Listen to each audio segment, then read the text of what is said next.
Are you searching for a deeper understanding of your faith? Inspiring Philosophy is your go-to resource for exploring the rich tapestry of Christian thought. From biblical archaeology to philosophy of mind, we dive into the topics that matter. Our content bridges faith and understanding, offering insights into God's existence and the reliability of the New Testament. Join a community where faith meets reason and discover the answers you've been seeking. Inspiring Philosophy, where faith meets understanding.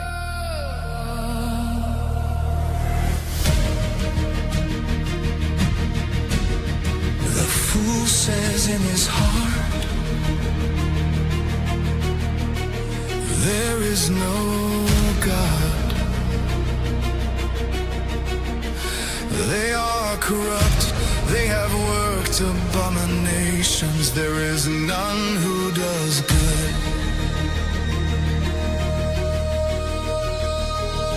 The Lord looks down from the heavens on the sons of man to see if there are any who understand, who seek after God.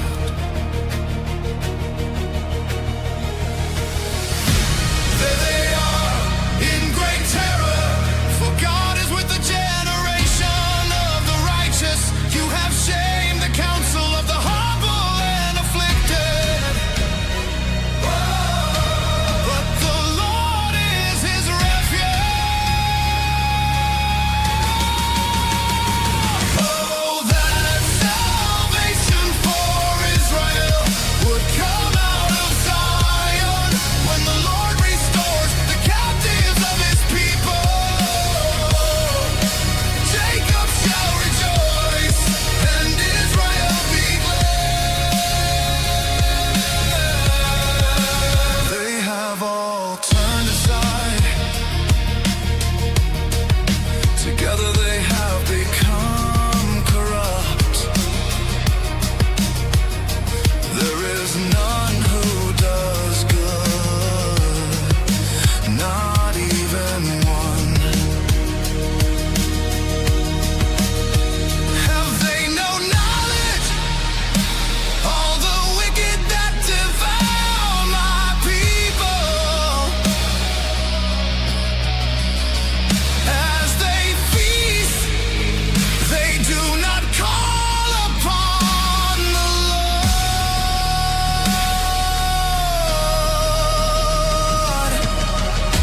There they are in great terror, for God is with the generation of the righteous. You have shamed the counsel of the humble and afflicted. Oh, but the Lord is his refuge.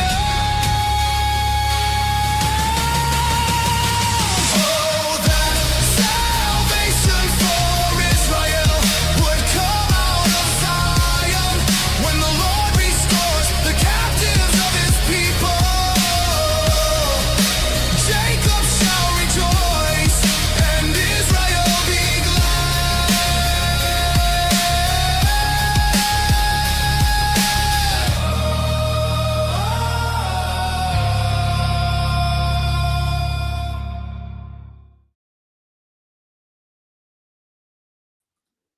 All right, we are live, everyone. Yeah, I forgot to put us in. Shut up. Anyway, Amateur that hour song- over here. amateur hour indeed. Yeah, that song is pretty fire. I have it linked below. If you just refresh the page, it's the band Highway to Zion. They're just turning all the Psalms into pretty awesome modern day versions. So yeah, written by Jesus himself. So you better say it's based. Absolutely. So thank you, David Sanguero. We appreciate you. I left D Wood to be here. Yeah, that's David Sanguero. Actually, it's Saint Sanguera. David Sanguera. You see all that? You see what's going on over there? I did. It's pretty messed I up. didn't know David was lying to us about his last name the whole time. For I those who trusted you, don't David. know, there's a pretty stupid like failed rapper who's trying to dox him, and he's like he thought he found the real David, claiming that David had like changed his last name from Sagata to Wood, which is a Hispanic name. If you look at David, he's as pasty as I am. But this guy Malik is like so convinced he's like exposing David, and so he put out this nonsense claiming that David had changed his last name. His original name is David Sagata. Yeah, it's that dumb. And so, but then I found out this morning that Malik deleted his Twitter post because I guess someone pointed out how pretty stupid he was being. But we do need to be on the lookout. I just want everyone to be aware there is a David Sagata out there, and you should be very, very concerned about him. Everyone, beware of the David Sagata. He's extremely Islamophobic. He's got deadly taco flavored kisses, but he's also very charming and caring, according to Malik. Look, there's a whole mess over there, but we're not covering that today because you guys asked for a break from Dawa. So that's what we're doing today. Giving you a nice break. You're welcome. Appreciate everyone being here. What's happening tonight, Sam? What's happening tonight? Yeah, I mean, so I polled our Discord community, and you polled our Patreon supporters as well. It was either going to be Alex O'Connor's episode with Oppie or this one. And we're going to cover his episode with Rhett, and then I'm going to do kind of more of an in-depth analysis on the Oppie thing because people asked for that. Yeah. So he had Rhett McLaughlin on, and I mean the title was quite catchy, An Ex-Christian's Guide to Fixing Christianity. And I was like, I'm all for this. Yeah. And then I watched it, and let me be clear. This was not intentional. I'm 90% sure Alex and Rhett were not trying to be intentional. But the interview they put out was just filled with intellectual snobbery. It was very demeaning. It came across as very arrogant. I don't think it was intentional. Let me just reiterate that again. I don't think they intended this. But the whole interview of how they're going to fix Christianity, as you'll see, really came across as quite rude, looking down on Christians, being very demeaning. I was listening to the first 10 minutes. I'm like, oh, this should be interesting. And then as it goes on, by like a 20-minute marker, the 30-minute marker, I was getting more and more angry at like how rude they were being. And it's like, I don't think they realized it. Honestly, I do not think they realized it. So hopefully, I really hope they watch this interview. And again, I don't mean this to be personal, but I'm just going to be overtly honest about how you guys came across in this interview. This is not how you do this. And you'll see, because I'll take some of the arguments they make and I'll reverse them and go, how would you like it if I said this?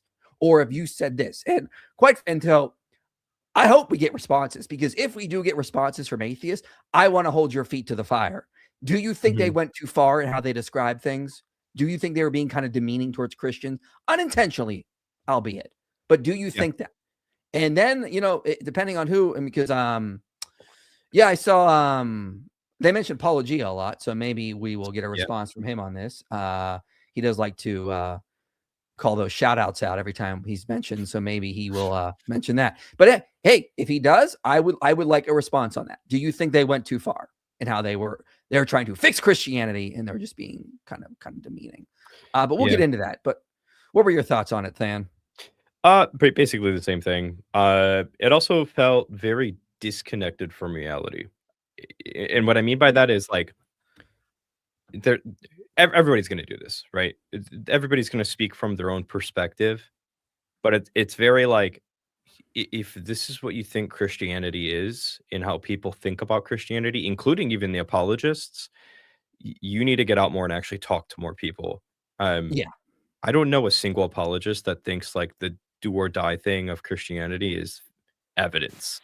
Like, I mean, Mike and we are always talking about how people's beliefs are formed on a matrix of evidence, experiences, social benefits, all this other stuff. It's half of the reason why we're telling people to go to church all the time.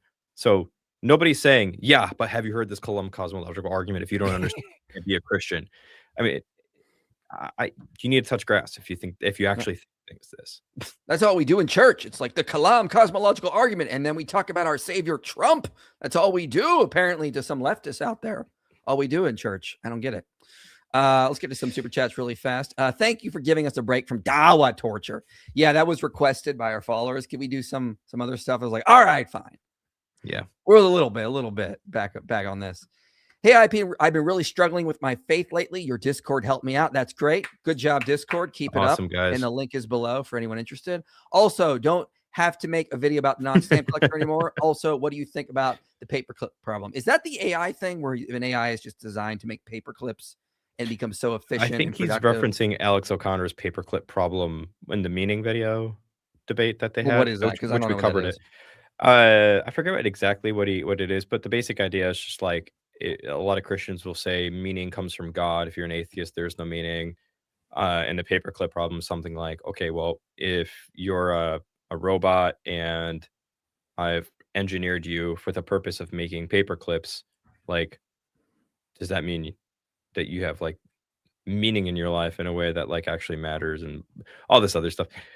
We covered this, Trey, but I also don't remember Alex O'Connor's argument verbatim there. So you're on a Discord server. You can ask me later if you want to. But we also covered that debate and meaning in a live stream somewhere. So I would try to find that.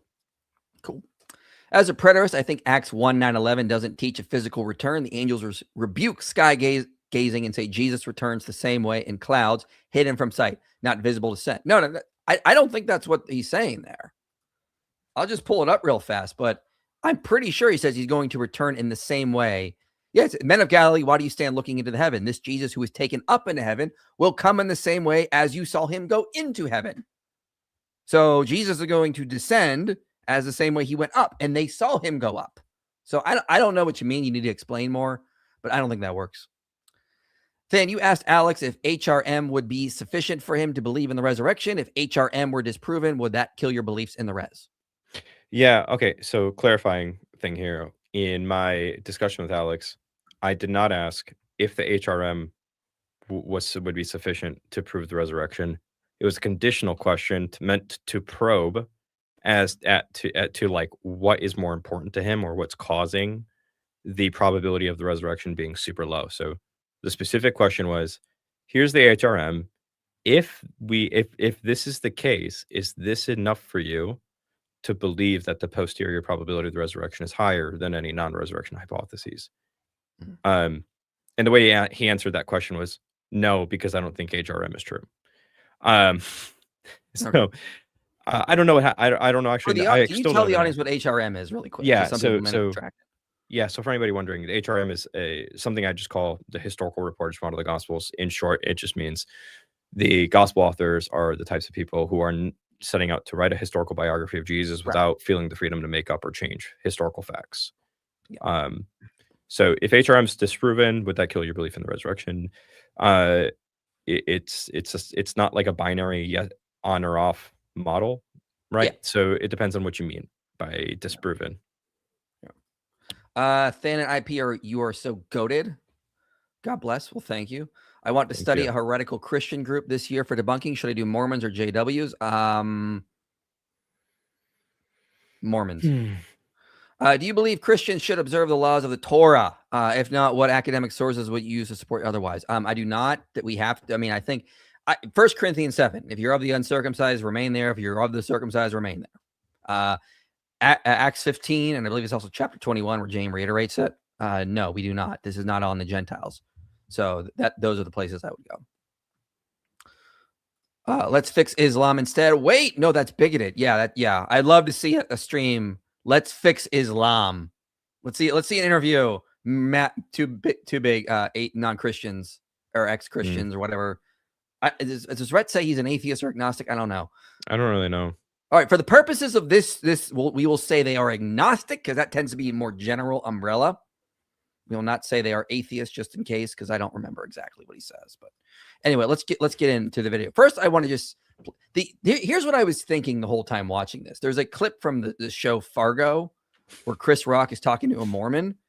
This whole interview made me think of this clip here. Just substitute Mormons with agnostics or the atheists. We Mormons are very friendly people. No. Pretty unfriendly, really. But it's the way you're unfriendly. Like you're doing me a favor.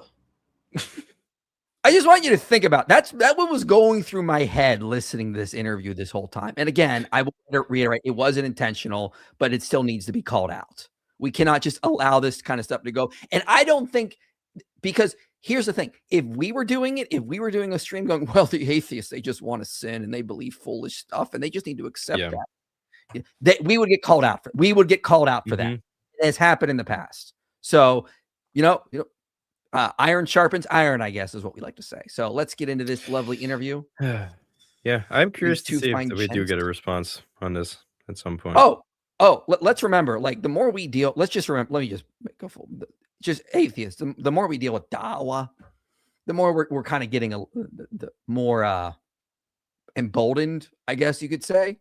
Dealing with that loony bin, it really just makes you want to debate more. So if we do, we're going to call you out, invite you on the channel to come talk to us directly. Depending on who it is. If it's honestly, if it's like a bunch of little like tiny channels, we probably won't have time, to be honest. But if it's like a bigger channel, oh yeah, it's happening. Rationality rules. Where you at? Stepping in, ready-made purpose and meaning.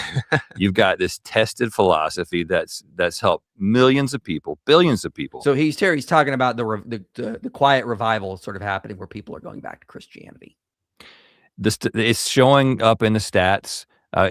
Church attendance is up. I was looking at one Barna Research poll that was the number of people who considered Jesus, a commitment to Jesus, to be a very important thing in their life. Mm-hmm.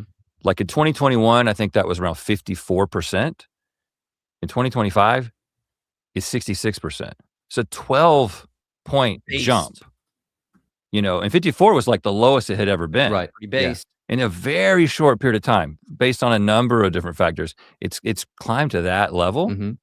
And so the church is having a moment, and you've got all these people coming in.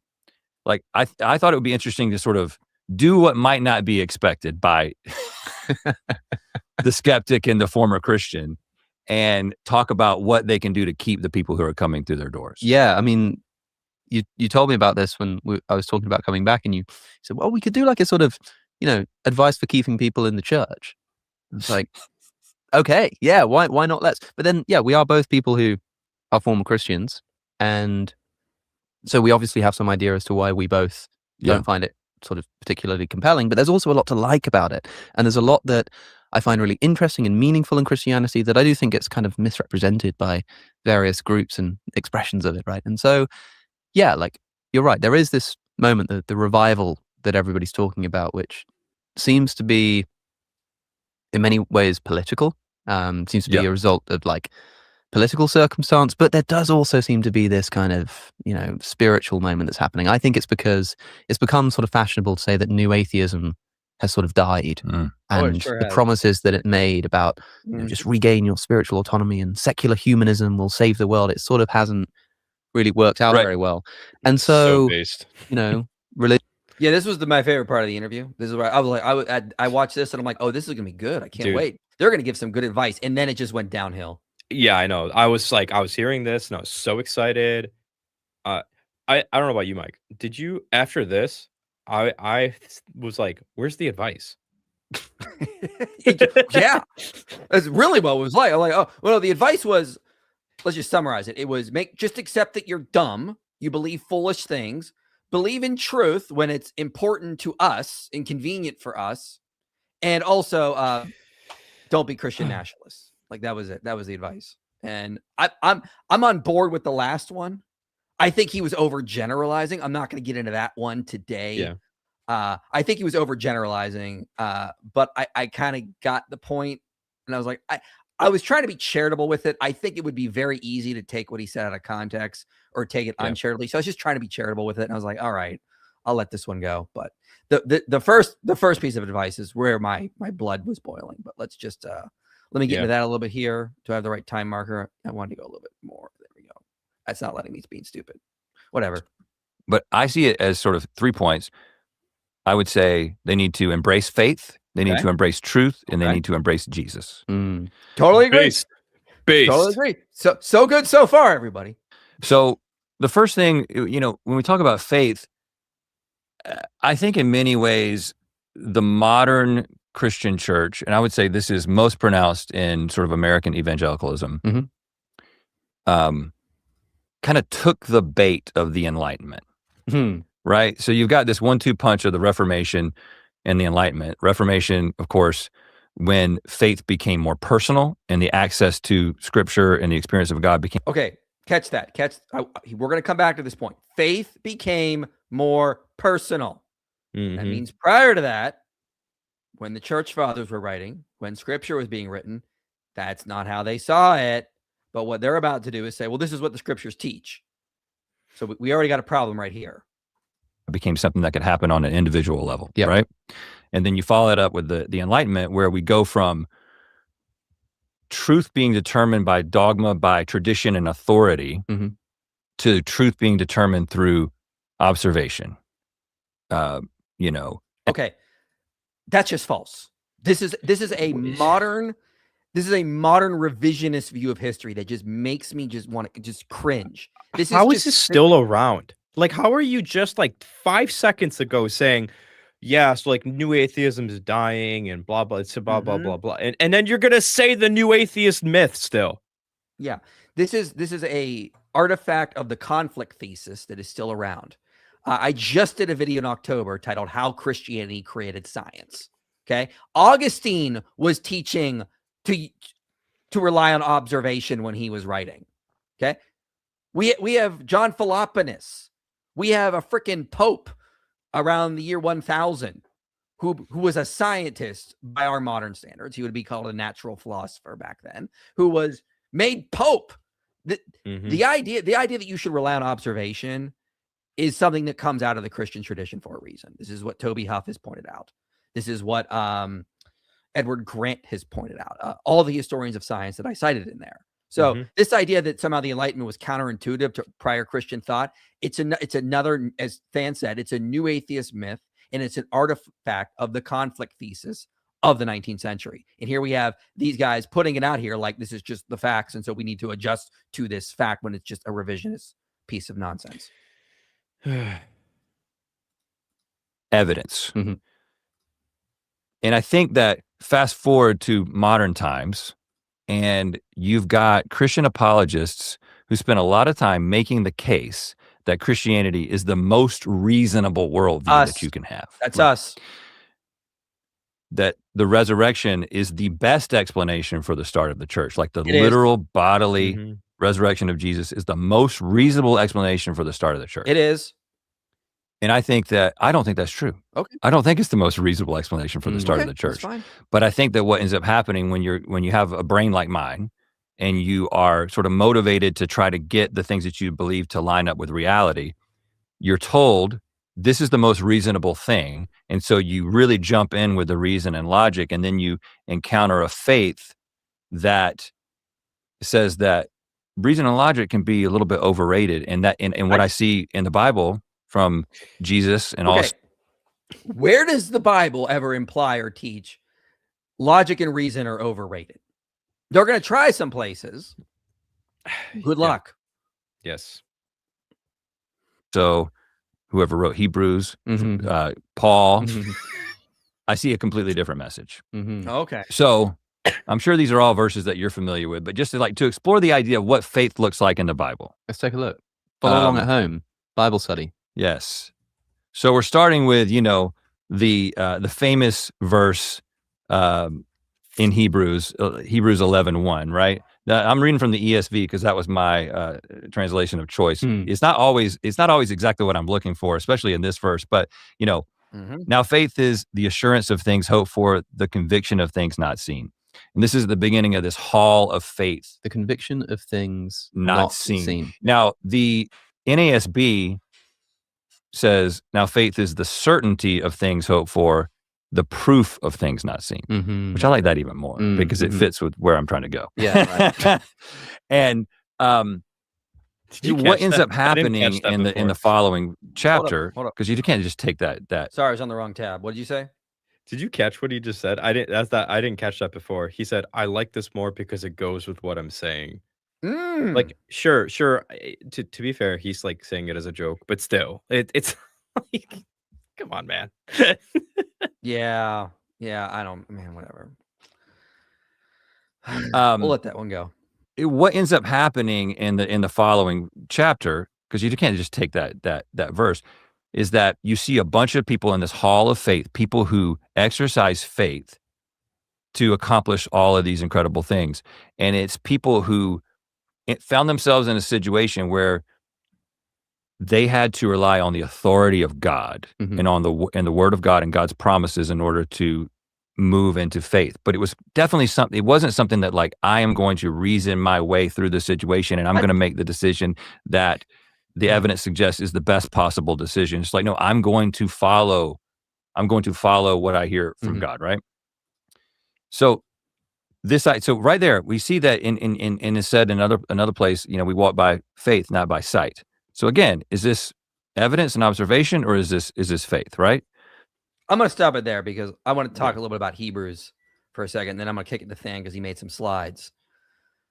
Okay, walk by faith and not by sight. You got to think about what's being said there. Okay, you're in an ancient world and you don't see the kingdom of God. You see people still being degenerate. You still see children being turned into slaves. Okay, you walk by the faith and the promise of God, for which you have evidence to believe. And where do we go for that? I don't know. Maybe Hebrews 11, which they just said, is about rejecting reason and believing in faith. Because there's a very, very important section of Hebrews they did not read, which is about Abraham. Yep. Okay. Verse 17, by faith, Abraham, when he was tested, offered up Isaac, and he who had received the promise was in the act of offering up his son, of whom it was said, through Isaac shall your offspring be named. So the author tells us Abraham was told, hey, the covenant's going to come through Isaac and his offspring. So he's going to grow up and have kids. What did Abraham do? He considered. Some translations say he reasoned, if I'm not mistaken. But that's generally what that word means. He's reasoning. He reasoned that God was able to raise him from the dead, for which, figuratively speaking, he did receive him back. So what is the author of Hebrews saying? Is that Abraham was like, okay, I've had an encounter with the divine. God literally showed up and he said, the covenant's going to go through Isaac. It's going to go through Isaac. But now God has told me to offer up my son. So either God is going to stop me, or he's going to raise him from the dead, because God is going to fulfill that promise. That's what faith is about. Notice it's not a rejection of reason, which is what we're getting from these two guys. It's, I have good reason to trust God because I have seen the divine being. I've seen him do wonders. Therefore, I have good reason to trust him. I have a good reason to place my faith in him. That's the real thing we should be saying. Why do we place our faith in Jesus? We have good reason to place our faith. It's reason, then faith. That's how that works. It's not we reject reason and we have faith. I don't know how many times we have to point this out to people, that this is just a total myth about what the Bible teaches. It never says you have faith as a rejection of reason. Go on, I'm rambling. I'm just sad that this is still around. Oh yeah, it's never gone away because it's the favorite point. But yeah. So here I just made a few slides on this. You all know the verse, Hebrews 11:1. Now faith is the confidence in what we hope for and the assurance about what we do not see. There's actually a lot more that you can unpack with this, by the way, that I'm going to today. Hebrews is like, I'll say this: you're going to see some Christological implications here. But here's the previous context to Hebrews 11:1. 10:35-39. Do not therefore abandon that confidence of yours. It brings us great reward. For you need endurance, yada yada yada. For yet in a little while, you get the point. So this is the context, and then you'll see Hebrews 11:1 open up with now this, or now faith. So this is the preceding context, and the author of Hebrews is building upon this for a bigger argument. It's also helpful to point out that there is a broader context to the whole entire book of Hebrews. Hebrews 3:6, but Christ is faithful over God's house as a son, and we are his house if indeed we hold fast. 3:14, hold our original confidence firm to the end. We have confidence. This whole entire theme continues throughout the whole entire point, like book of Hebrews. The point is confidence that leads to endurance is the point here. So faith is characterized by a refusal to shrink back. It's about exhibiting the quality of not giving up, which is evident in all the examples that follows in Hebrews 11:1, and they themselves bring up the hall of faith, right? So what's the whole entire point here? With the hall of faith, they experienced suffering and made moral and judgmental mistakes along the way. But what sets them apart is their unwavering faith. Their inclusion as the list isn't based upon having perfect performance or anything like that. The true example comes from what? The refusal to worship other gods or abandon their belief in the face of adversity. And now this brings us back to this, Hebrews 11:1. Now faith is the assurance of things hoped for, yada, yada, yada. I don't know if you guys can see this. I brought up the Greek here because this is the other thing to kind of bring up. That Mhm. word for assurance uses the Greek word hypostasis. In other words, hypostasis. And I'm sure you guys have heard that word before. And he's using this word to mean like the guarantee of. But interestingly, it's the same word that's used for confidence in Hebrews 3:14. So faith is the confidence. And even more interestingly, in Hebrews 1:3, when he says that Jesus is the exact imprint of God's very being, he's saying that Jesus is the very hypostasis of God. So what's going on here? Jesus is portrayed in Hebrews 1 and described as the precise imprint or exact representation of the reality of God. And that's the whole hypostasis thing going on here. So by using the same term in Hebrews 11:1, he's emphasizing that faith is the assurance of things hoped for, and the writer of Hebrews establishes a connection between the objective reality of Jesus as the embodiment of God and the confident trust that believers now have in the promises of God. And it's because of what Jesus did, his claims to divinity, death, and resurrection, things that he's appealing to, by the way. These are the things that are evidence so that we can have confidence that's enduring. And he's saying that our faith is real because the object is real. Oops. And he even appeals to evidence, right? Like you go through all the 11 chapters and you hit chapter 12, and what does he say? Therefore, since we are surrounded by so great a cloud of witnesses, let us lay also aside every weight and sin which clings so closely, and let us run with endurance the race that is set before us, looking to Jesus, the founder and perfecter of our faith. So We have guys, assurance just a real quick ad. Cloud of witnesses. So like we don't believe this just blindly. We have, again, it's not a personal faith. This is a collective faith of the early Christian community. We're believing because we have all this evidence. We have these eyewitnesses that you can go talk to. This is the way the early church is thinking. They're not thinking the way Rhett and Alex are saying, where it's like, oh, you just believe because you can feel it in your heart and your soul. That's not really taught in the Bible. What's taught in the Bible is to believe because of the witnesses that we have confirmed this happened. We know this is a real thing that did happen, and that is why we believe. This was not the way that it is sort of read through this existentialist, this modernist view that it's all just personal, and that's all. That's all it is. And I'll finish this part off with this. Why on earth would the writer of Hebrews, if he believed that faith is this thing that Rhett and Alex are trying to portray it as, why would he appeal? Why would he say something like this? How can we escape if we neglect so great a salvation? It was declared, appealing to testimony, at first through the Lord, and it was attested to us by those who had heard him, appealing to more testimony, while God added to his testimony by signs and wonders and various miracles and by gifts of the Holy Spirit distributed according to his will. This is all about, it's appealing to evidence. Yeah. So, yeah, Hebrews is not anti-evidence, guys. Sorry. No, it's not. And again, it's very easy to pick Hebrews 11:1 out of context. This is what we see all the time. And if you just read the verse 17, you see that examples of faith are people that reasoned, like Abraham. Again, we do not just have faith in God. We have good reason to place our faith in God. That is the Christian message. You have good reason to place your faith. This idea that we just have faith without a reason is absurd nonsense. Yeah. Second verse that really brings this to light, or passage really. So this is maybe my favorite passage just because it's so personal to me and my experience. So you got Jesus in John chapter 20. So Thomas. Yes. So, he has appeared to the disciples and he's shown them the holes in his hands and the hole in his side where he was pierced. And then, of course, Thomas, I don't know what he's doing. He's not there. And then Thomas shows up later, and they're like, "We have seen the Lord." And he's like, "Okay, well, that might be good for you, but I need to see him, and I need to literally place my fingers in his hands. I need to place my hand in his side." And what does Jesus do? Well, he comes back a week later, and he's like, "Okay, you want to do this? Here, touch my hand, touch my side." And there's a great painting, The Incredulity of St. Thomas. which I want to get a print of this. Yeah. But interestingly, he's sticking his finger in the side, not his whole hand. Yeah. Missed opportunity.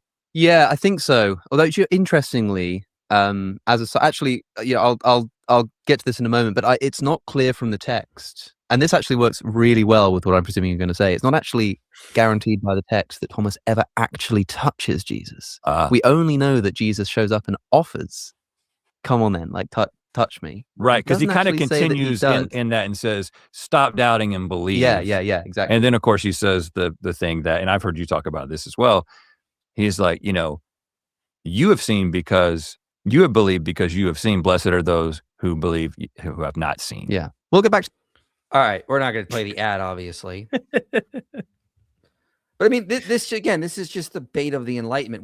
They're going to respond. Like Alex is going to talk about this, and so I'll jump ahead and let him sort of say that before I say anything else. But I mean, the basic point we point out is, again, Thomas is never asked to believe on no evidence. I mean, Alex is about to just cover this as well, but that's the basic point, because he had all these witnesses around him. There was the empty tomb. Like if my father had died, and then I walk in the room with all my family members were there, and they're like, "Hey, your father rose from the dead." I'm like, "What? No, we all saw it. Go to the grave. The tomb is empty." My instinct would be like, "Well, I'm not believing unless he shows up and I just touched the wounds that killed him." No, my first instinct would be, let me go see this tomb. Is it really empty? And if I went and I saw that it was empty, I think in that situation I would believe. I don't see a reason not to, at least at that point. I'm not going to have the intellectual naturalistic hubris to be like, well, that doesn't happen. Bart Ehrman's line, well, the miracles are always the least probable, so I got to go with something more probable, just from presupposition. Thomas actually prophesied Bart Ehrman saying that, and that's why he doubted. Exactly. So let's just move on ahead, because Alex does bring this up. Ultimate values of empiricism and observation, to say, "Blessed are those who believe without seeing." When I ask Christians about this, and I say, "Look, what's Jesus saying here? Is he saying that you're supposed to believe without evidence?" They say typically, no. It's more that Jesus thought that Thomas already had enough evidence based on the witness of the disciples. Well, yeah. Like, blessed are those who could believe based on that amount of evidence. And if that's the case, we're still talking about sort of belief in something which you have not directly observed for yourself, but rather heard through essentially a kind of authority. That is the authority of trustworthy friendship, which is much more in keeping with the sort of traditional view of authority than this Enlightenment scientific approach. And it takes into, I mean, the other thing to add to this, that's where most of our beliefs come from. Yeah. Has anyone ever seen the Large Hadron Collider in the chat right now? Has anyone seen that? No, we go on the authority that it's actually there. We're not being fooled by Photoshop and AI. Like, we have no reason to doubt the testimony. Are we also going to doubt the results? How do we know they're not making it up? They're just programming it to do what they want. We have good reason to trust them. We don't need to go actually observe that kind of stuff. That's how it tends to work for most of your beliefs. You just don't realize it. Okay? Yep. How do you know were you there to watch your parents conceive, Alex? No. Pretty gross. Pretty weird. But I mean, but that's the whole entire point, though. Like, how you have no other reason other than testimony and the actions of your parents to believe that they're your parents. Well, I mean, also, it's just practically speaking, we don't do this thing they say we need to do for Jesus, which is go and observe things for ourselves. We'll read an article on the evidence for evolution, and we'll just trust the scientists that actually done the work. So if that's the way we accept beliefs now, what is the problem here in terms of doing something very, very similar? Because unless you are actually going and doing all the research yourself, when you go to the doctor and he says, take this drug, it'll get you better, do you need to do the experiments yourself? No, you trust him. That's the way it tends to be. That's humans. Most of your beliefs are going to come from testimony. You just don't realize it. You don't actually think about how this practically plays out. Yeah, but it's different when it's miracles, Mike. Oh, yes. Well, if we, yeah, it's different because we assume naturalism is true. So we say miracles are the least probable. So no matter what the evidence shows, we cannot assume a miracle because we know that's the least probable. And why do we know it's the least probable? Because we know naturalism is true. And if we know naturalism is true, we know miracles are the least probable. And so all the evidence, it's the circular logic going on right there. The same thing. Account the experience of almost everyone who's ever responded to the gospel. Yeah. I think we talked a little bit about this last time as well, but it has only until a very recent point in history, if I were to share the gospel with you and tell you about the risen Jesus, would you have said, well, let me see if I can verify if that's true. Mhm. Because you wouldn't have had any tools to verify that was true. Yeah. Like there was no scholarship on that anyone had access to. So if that's such an important part, like reasoning your way to that is such an important part of the process, then why is it that those tools have never been made available until very recently? And by the way, now that the apologetics tools are available, the small minority of Christians take advantage of it. Like think about it, like I saw a lot of people come to know Jesus during my time in ministry, and I never, not once after sharing the gospel did I have someone say, do you have any way to prove that that's true? Can we, like, is there something I can read to know that the Bible is true? Okay, well, maybe you should expand your horizon because I hear that all the time. I was literally at a college campus a few months ago, and with an evangelism team, and I felt way out of sorts, first of all, because they invited me to come speak with them, and I don't have this ability to walk up to random strangers and just start a Jesus conversation, believe it or not. Believe it or not. And they would just like randomly pull me in all the time because the amount of college students who were like, yeah, I just don't believe that. Like, why would I believe this? And then they pulled me in to talk to these people. Like, it was in like the 30s or 40s of people. Like, so my experience does not align with that. That's all I'm going to say. Yeah, it is. And the other thing that they don't have the tools in the past, just go through the church fathers, man. Read Irenaeus, read Tertullian, read Augustine. Augustine is doing a lot of the same kind of stuff we do when he's responding to Faustus about who wrote the Gospels. He's using very similar arguments. What do you mean they weren't doing this stuff? Go back and read the church fathers.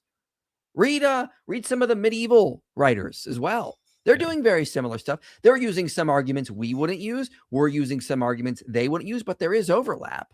Yeah. I mean, just, man, the arguments can be different, but that's because the culture is going to be different and demand different things. Right. Just read Augustine's work against Faustus. You will see very similar arguments. Some different ones, sure, but you will see some similar arguments.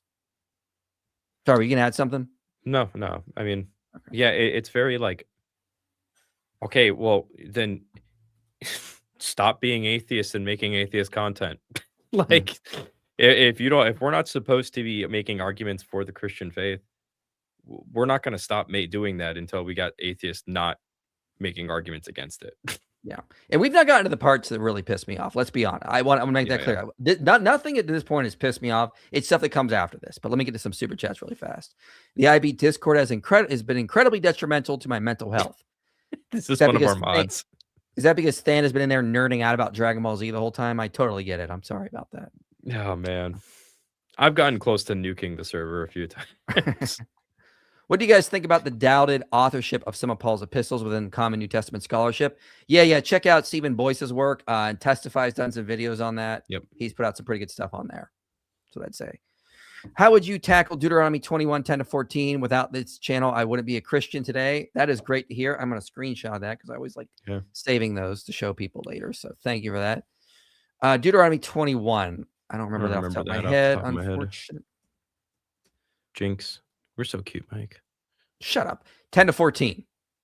When you go out to war against your enemies and the Lord your God gives them into your hands and you take them captive and you see among the captives a beautiful woman and you desire to take her to be your wife. Oh, let me finish reading this. Okay. Let me just put this on the screen because actually I was talking to Joel Correcco at ETS. He had a really good explanation for this and I'm happy to share it. And you desire to take her to be your wife and bring her home to your house. She shall shave her head and pare her nails, and she shall take off her clothes in which she has captured, and shall remain in your house and lament her father and her mother for a month. After that, you may go into her and be her husband, and she shall be your wife. So notice, first of all, this needs to be a wife. That's the first thing. This is not a concubine. This is not a sex slave. This is a wife. Now, Greco pointed out something really interesting about this. Really interesting. The pronouns change. So when you go out to war against your enemies and the Lord God gives them into your hand, you take them captive, and you see among the captives a beautiful woman, and you desire to take her to be your wife, and you bring her home to your house. Notice the shift. Notice the shift. She shall shave her head and pare her nails. Not you shall shave her head and pare her nails. And she shall take off the clothes in which she was captured and shall remain in your house and lament her father and mother a full month. And after that, you may go in her, and she shall be your wife. So what Greco was pointing out, and he's a Old Testament scholar, he says this implies this is her choice because she is doing these things. So you take her back and you say, hey, I want to marry you. I want to take care of you. Do you want to be my wife? He's pointing out that it's implicit. It's not explicit. We'll grant that, but it's implicit that she is accepting that. And then she has to go through this process to be the wife. That is what he is arguing. And we had a long conversation about this as well. So again, I'm going to look into more on that. Maybe there's some counterpoints to that, but that's what I was getting from Joel. And I think he's brilliant to begin with. So that's what Joel's great. Would you guys do an Old Testament Q&A stream? People in They Testify stream with Old Testament questions, but he doesn't feel confident to answer them. Sure. Yeah, we can do that at some point. Yeah. To be honest, Link's reason for deconstruction seems comparatively forced. I wonder if he was content with Christian faith, but Rhett actively pushed him away. Maybe. I don't know. I'm not sure. I know nothing about that, so I can't say. I really wish I was as smart as Rhett. With the sarcasm sign. Oh, okay. I see. Haha. Good one. Fundamentalist Christians give the rest of us a bad reputation. Yeah. And there's a lot less fundamentalism now than there was like 25 years ago. Yeah. Yeah. As a 2,000-year-old religion, let's take advice on retaining followers from new atheists. Yeah. Boy, you couldn't have said it better yourself, man. Our movement is collapsing. It's not working. We're going to give you advice on how to sustain a 2,000-year-old religion. We'll take it from here, guys. Good point. That was really funny. Imagine wanting to fix Christianity, but you're still too prideful to join us in the faith. You see? It's the truth. Yeah. IP, there's a lot of ironic points in this video. Yeah, we're not even into the best parts yet. IP, do you think it's prudent to use non-Christian authors like Plato and Aristotle to help defend our faith to people who may not be as open to hearing what a Saint or Christian author would? I don't know if you think St. Paul, if you like doing what St. Paul did, because he used Aristotle, he quoted him in Galatians, as well as Romans 2. So, yeah. Yeah, I mean, like, why wouldn't you? Exactly. Yeah. Well, St. Paul did it. So I think it's good enough for St. Paul. It's good enough for me. Just like the King James was good enough for Paul. So oh, gosh. Stop. Atheists call it fan fiction, but clearly love it. Well, I mean, to be honest, I do think I have seen atheists say they think the Bible is a very, very interesting book. And then I know that because I'll see their posts about complaining about how boring and awful the Quran is. They go, oh, I love reading the Bible, but man, I tried reading the Quran. It was awful. So I'll grant that. I'm fine with that. I simply trust that the Injil is real, but corrupted. Why? Because I believe it so. This is true. Also, pretty base profile picture. Yeah, you can clearly see it's me. It's you on a dunce cap. So powerful. I think it's from a Dawa video. Off topic, but do you guys think there is a movie in the past few years or even recently? But do you guys think there is a movie in the past few years or even more recently? We've had a movie that came close or surpassed to the level of the Passion movie. Nope, I do not. Ancient people could not make observations. Rhett, for some reason. Yeah, that was exactly. Like, people like to take Aristotle out of quote. I'm guilty of it in the past as well, where he got the number of teeth wrong from women to men, but he actually follows that quote up by saying this is based on his observation. So he apparently looked and just made an error in his observation. So yeah, ancient people made observations. There's a reason science comes out of the Christian West. It's because, as historians of science will know, like Edward Grant, for example, James Ungariano in his book Of Popes and Unicorns, great book. Yes. Okay? The scientific method is borrowed heavily from the Christian faith. Fight me. Fight me. I have all the facts. I dare you to challenge me on that. I will unleash a hurricane. I'm not saying that it's the only thing that gave rise to science, but it was crucial for the development. Yes. Hey, IP and Than, a couple months ago, I sent in a super chat about writing a paper on how Christianity benefits society. Anyway, I got an A on the essay. And great, excellent. Good job. Excellent. 2 thumbs up for you. Awesome. For that, we're just going to. There you go. So you got applause. Yeah. Hope good enough for you because that's all you're getting. Anyway, and them, whatever your name was. Let's get back to Rhett. Mm-hmm. It was like, no, they were making, it was a faith decision. It was a spiritual decision. And then maybe once they became a Christian, they might then go to apologetics, which again, that's what apologetics exists for. Yeah. Is to justify belief that's already happened in a lot of ways. It's to justify belief that has already happened in a lot of ways. Okay. Did they not realize they were apologists too? Well, hold up. Let's just follow that logic. Okay, Rhett, guess what? That's all you've done. We'll just reverse it on you. Let's see if you like it. You just wanted to sin, and so then you use your arguments against Christianity to justify you leaving the faith. That's really what happened. Because just like apologetics is just for us to justify our beliefs that we already have. You went through this deconstruction process, and you really wanted to sin and be a part of the in crowd in California that were not Christian. So you found the arguments to justify that. Does that sound charitable or nice, or does it sound demeaning and rude? Like I'm talking down to you. That's how you sound to us. I remember specifically, actually, when Rhett went through his deconstruction phase, hearing about it and him talking about how it was very annoying that people were actually saying that to him, by the way. So he knows.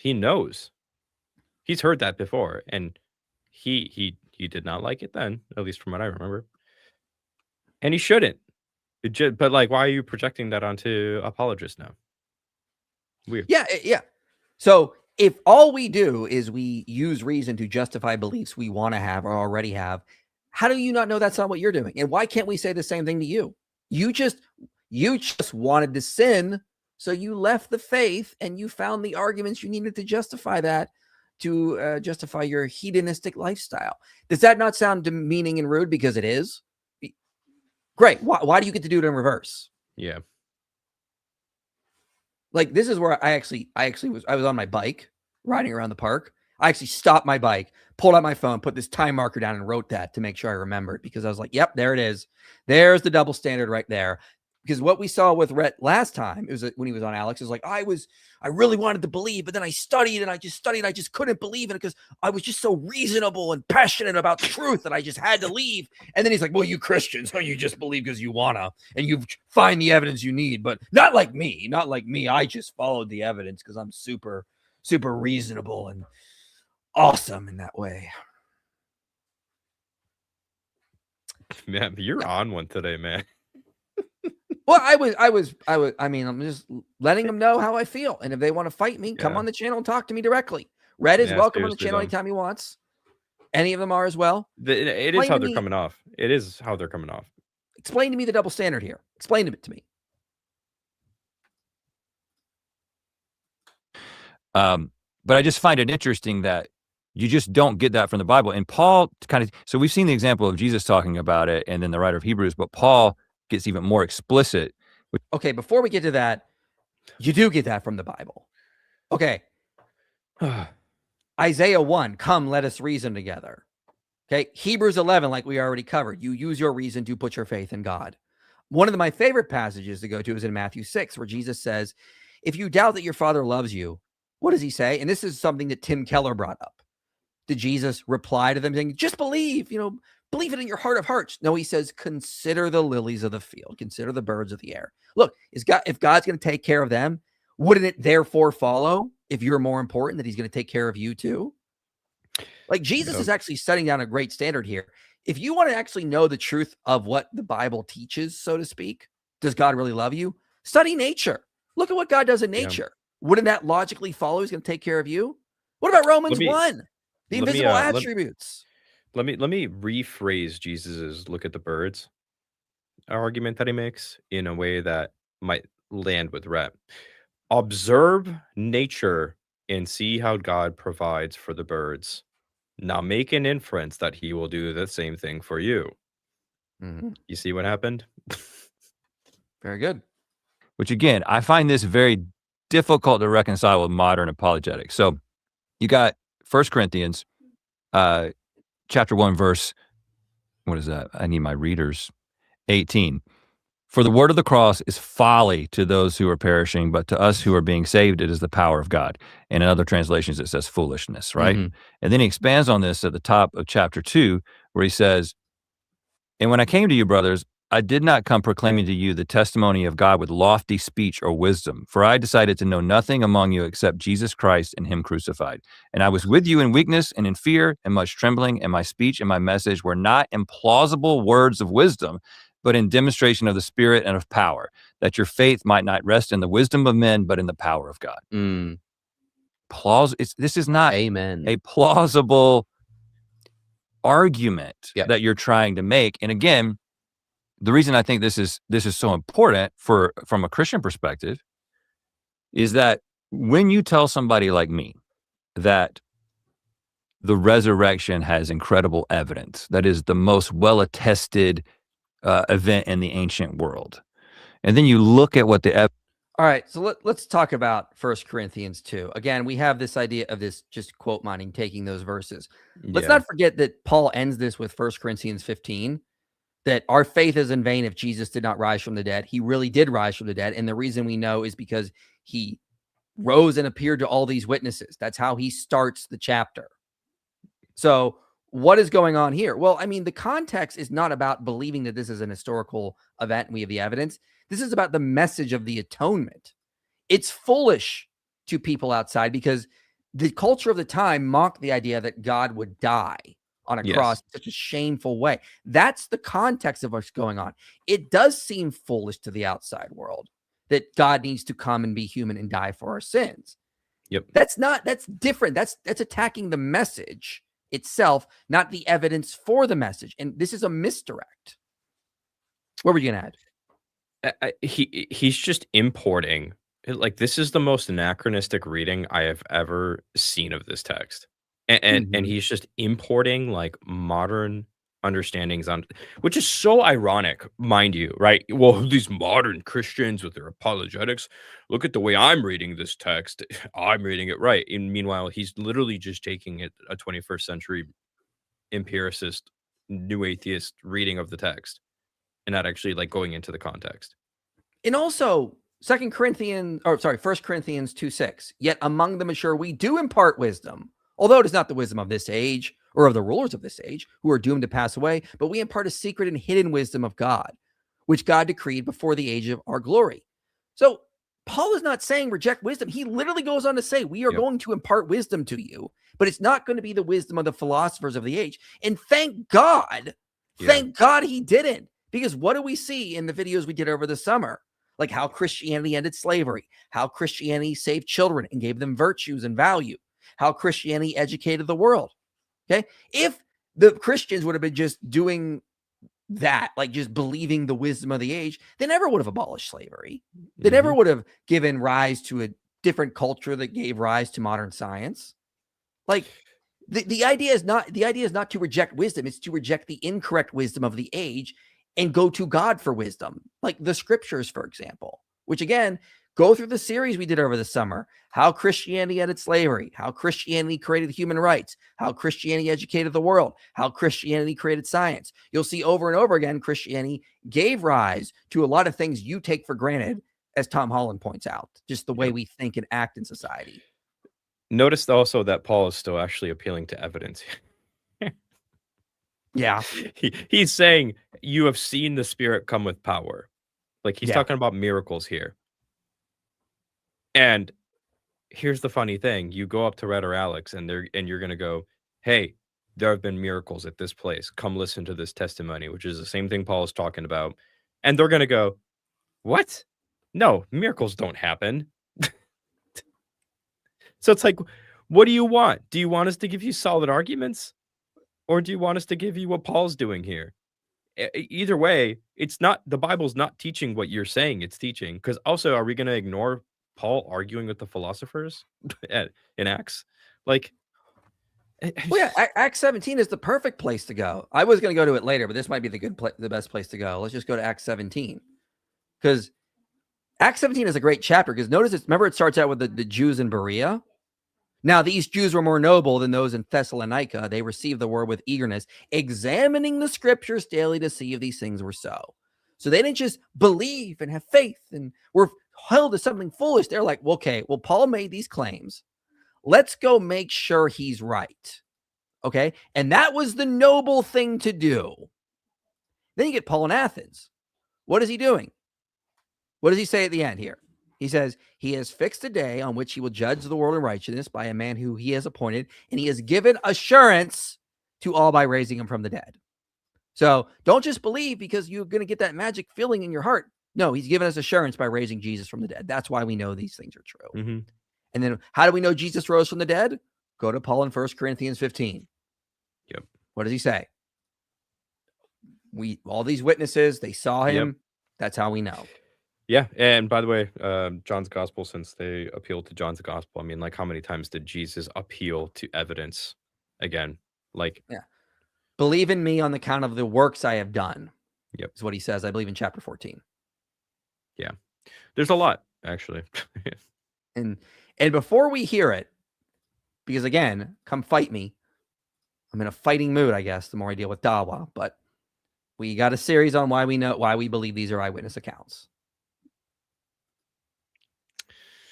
This is apologetics. This is apologetics, Mike. Yes, we're only doing it because, we've been psychoanalyzed 1,000 times by the new atheists and the agnostics as well. And we're just starting with the conclusion and reasoning to it. Mm-hmm. Yeah. But no, they're definitely not doing that. No. That's not how they describe their own deconversion stories. The evidence is that exists, and you're like, that's not true. Like, that's not true. Like, you can choose to believe it is an explanation of the beginning of the church, but there are natural explanations that can explain everything that we know about the church. And of course, they're more plausible from a just reason and logic standpoint. And if you think about any other religious claim, I always find it really interesting the way Protestants don't give any time to the Marian apparitions, right? Yeah, like when I was a Christian, what we do. I know tons of Protestants that give credence to the Marian apparitions and even Eucharistic miracles. And by the way, I love that one of their favorite cases to go to are Christian miracles. Yeah. Here's a counterexample to Christianity, guys. A Christian miracle. Oh, man, it's wild, man. It's wild. Let's just hear him out. Basically, kind of a Baptist, like a non-denominational Baptist. I heard about these Marian apparitions that had happened throughout history, some very recently and some very well attested. Some with like newspaper, like you can read press interviews. Is that the one in Zaytun? With people who were there. Zaytun? I think so. Yeah, there's one in particular that I'm thinking of, but I can't remember where it was. It was there was like 3 years that it kept happening someplace. And like groups would show up and you'd have like newspaper reporters and they'd all claim to tell you exactly what they'd seen. And even with those first-hand written like accounts, they just, Protestants are like, and it's not that Protestants examine those and then say they're not true. They don't even give them the time of day. Like, I knew that they existed, but it wasn't even worth my time to consider. It's like stuff. Well, I mean, Catholics believe something, but it's not true. Hold up, what did you just put on the screen? Eric's in the comments. Put it back up. Put it back. Where did it go? I accept every healing miracle. Eric, you're only accepting that because it fits your conclusion. Come on. We already heard that from Rhett. You're not believing. Come on. Ridiculous. It just fits your conclusion. All right. I said something in our Discord server the other day because people were trying to guess my denomination. And people were asking me like what I am. And I'm like, some people guessed I'm a Protestant. So I was like, you guys, you know what? Yeah, I'm a Protestant that uses icons and believes in Eucharistic and Marian miracles. Well, everyone is convinced I'm Catholic because I quoted the catechism recently. So now they're all, you see, he proved he's Catholic. This is the proof. Maybe I just like reading it. I don't know. True. It's like, and they're in that moment where you're dismissing that Catholic belief, you are resting on human reason because you're like, you may not articulate this, but what you're saying is that, Well, there's obviously a natural explanation for Something this. went on. I don't know what. I would not say you're using reason there. I would say you're using circular reasoning. You're basically going like, well, it doesn't fit my worldview, therefore I'm just going to dismiss it. That's not reasoning, guys. They're kind of telling on themselves here a little bit. That's not the response you should have. The response you shouldn't have is that's not using your reasoning. Oh, there's obviously a natural explanation. You should be discouraging that. You should be saying, no, you should investigate these things. Maybe they are true. You should really look into it. We would never tell you to do what they just told you. We would tell you to do the opposite. Actually investigate these things. I don't know what it is. Even within Protestantism, you've got, I wasn't charismatic, so I didn't speak in tongues, right? I thought that if you spoke in tongues, it was maybe for like an evangelistic purpose to like reach somebody like you saw in the book of Acts. But this idea of like going to a charismatic church and they start speaking in tongues and somebody interprets and it's like literally like the tongue of an angel or whatever. Yeah. I thought that was BS. Yeah. Right. And I didn't even take a whole lot of time thinking about it, but I was using reason and logic to be like, well, this is probably some emotional experience or whatever. And it's like, they're still Christians. They're still in the fold. Catholics, I don't know about them. Yeah.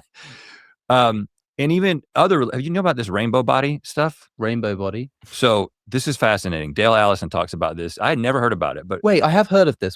Tell me about this. It's in Tibetan Buddhism. Yeah. And there is this idea that if you are a very enlightened individual, like fully realized, I guess like Dalai Lama level, that when you die, your body transforms into light directly. And so what they observe is that the body gets smaller and smaller.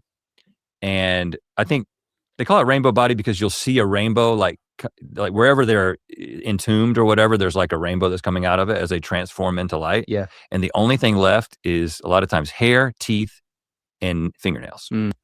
Hey, Than, do you know of any friends that may have looked into rainbow bodies that may have like 50 or 30-minute videos that have gone into this that they put up 3 years ago? I do. Eric, if you're still in the chat, remind me if you have a video on this, but I know for sure Lydia McGrew. She sure does. Yeah. There's one. She's she has got a few. Yeah, I remember watching these videos a while ago and going, there's a lot of issues here with the rainbow bodies. But notice what Lydia doesn't do if you have time to watch these videos. She doesn't just dismiss them and go, oh, there's a natural explanation. No, she actually goes through the evidence, weighs the pros and cons, and it testifies, right, Lydia demolished this. This is not even comparable on level for the evidence we have for the resurrection. It's not even close. My question to Rhett is, have you looked into it beyond what Dale Allison has said?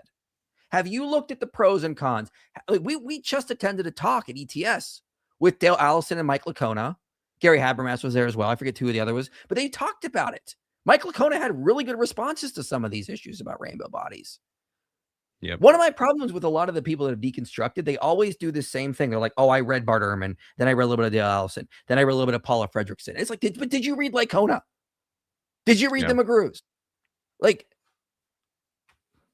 actually, that's a really good question. Like, I actually do want to know if Rhett or Alex have read Licona or Era the McGrews. And like Licona and the McGrews have vastly different approaches. So like I would hope they read both camps so that way they can understand the various ways that you can actually like look at the gospels and all that jazz.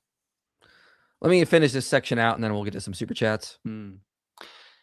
And of course, if you don't have a reason to believe that, then you're like, well, that didn't happen. That doesn't happen. That's not real. But people are probably thinking that didn't happen. No. Here's what I would tell people. If there was good evidence for rainbow bodies, that just means we need to now incorporate them into our worldview. We do not go, well, I've already decided Christianity is true. I'm going to just dismiss it ad hoc. We go more supernatural aspects to reality than we initially thought. Christianity already has the explanatory flexibility for this. Exactly. There's the whole entire like divine council thing and the rebelling Elohim thing that we believe in. Right. We have stories in the Bible of other forces of chaos performing miracles, and then God just does better miracles. Think about the joke we have, that the joke we have on the channel, that the same demon that showed up to Muhammad is the same demon that showed up to Joseph Smith. We're only kind of joking. I mean, like, we don't deny that there are dark forces at work. And even if that's the first time they've ever heard of this, if Oh, you're yeah. a Christian listening, you've probably gone like, oh yeah, well, like you haven't looked into it. You don't know what the evidence is. Yeah. I'm sure there's like a wealth of great attestations Yes. and but like it kind of doesn't matter because like They didn't look into it though. That's the funny part. They didn't do the very thing they're saying that we should do. What in the name of common sense is going on here? They're basically admitting they've not really looked into it that much. But you Christians should really look into it. Man, give me a break. great We have- attestations. Wait, and, people are and, saying you know, people but are saying there's no sound, Mike. No sound on this? Yeah, I don't know. I hear it. Guys, wait, can you hear us?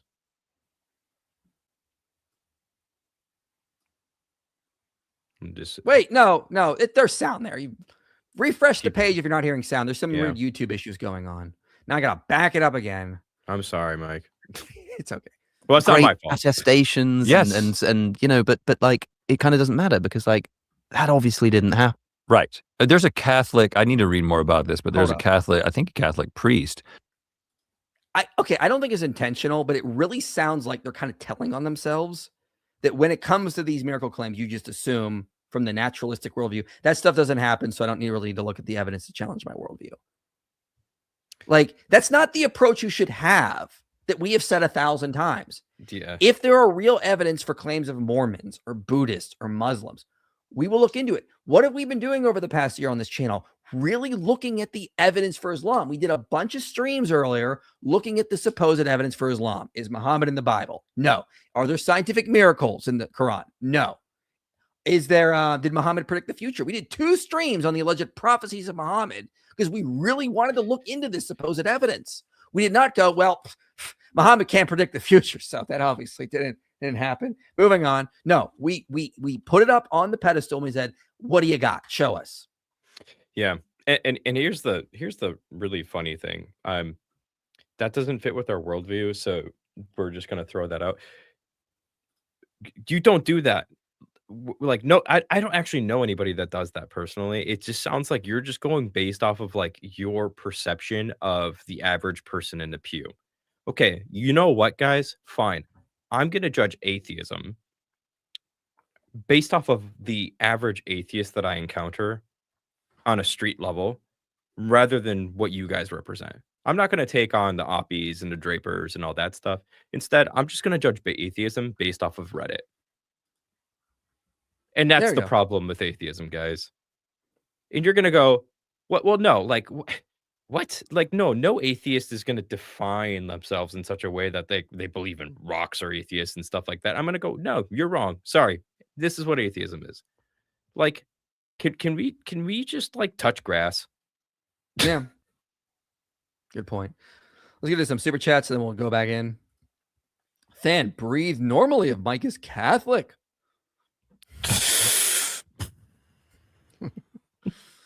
Now Here's the what? thing, you guys don't know if that's my normal breathing or not.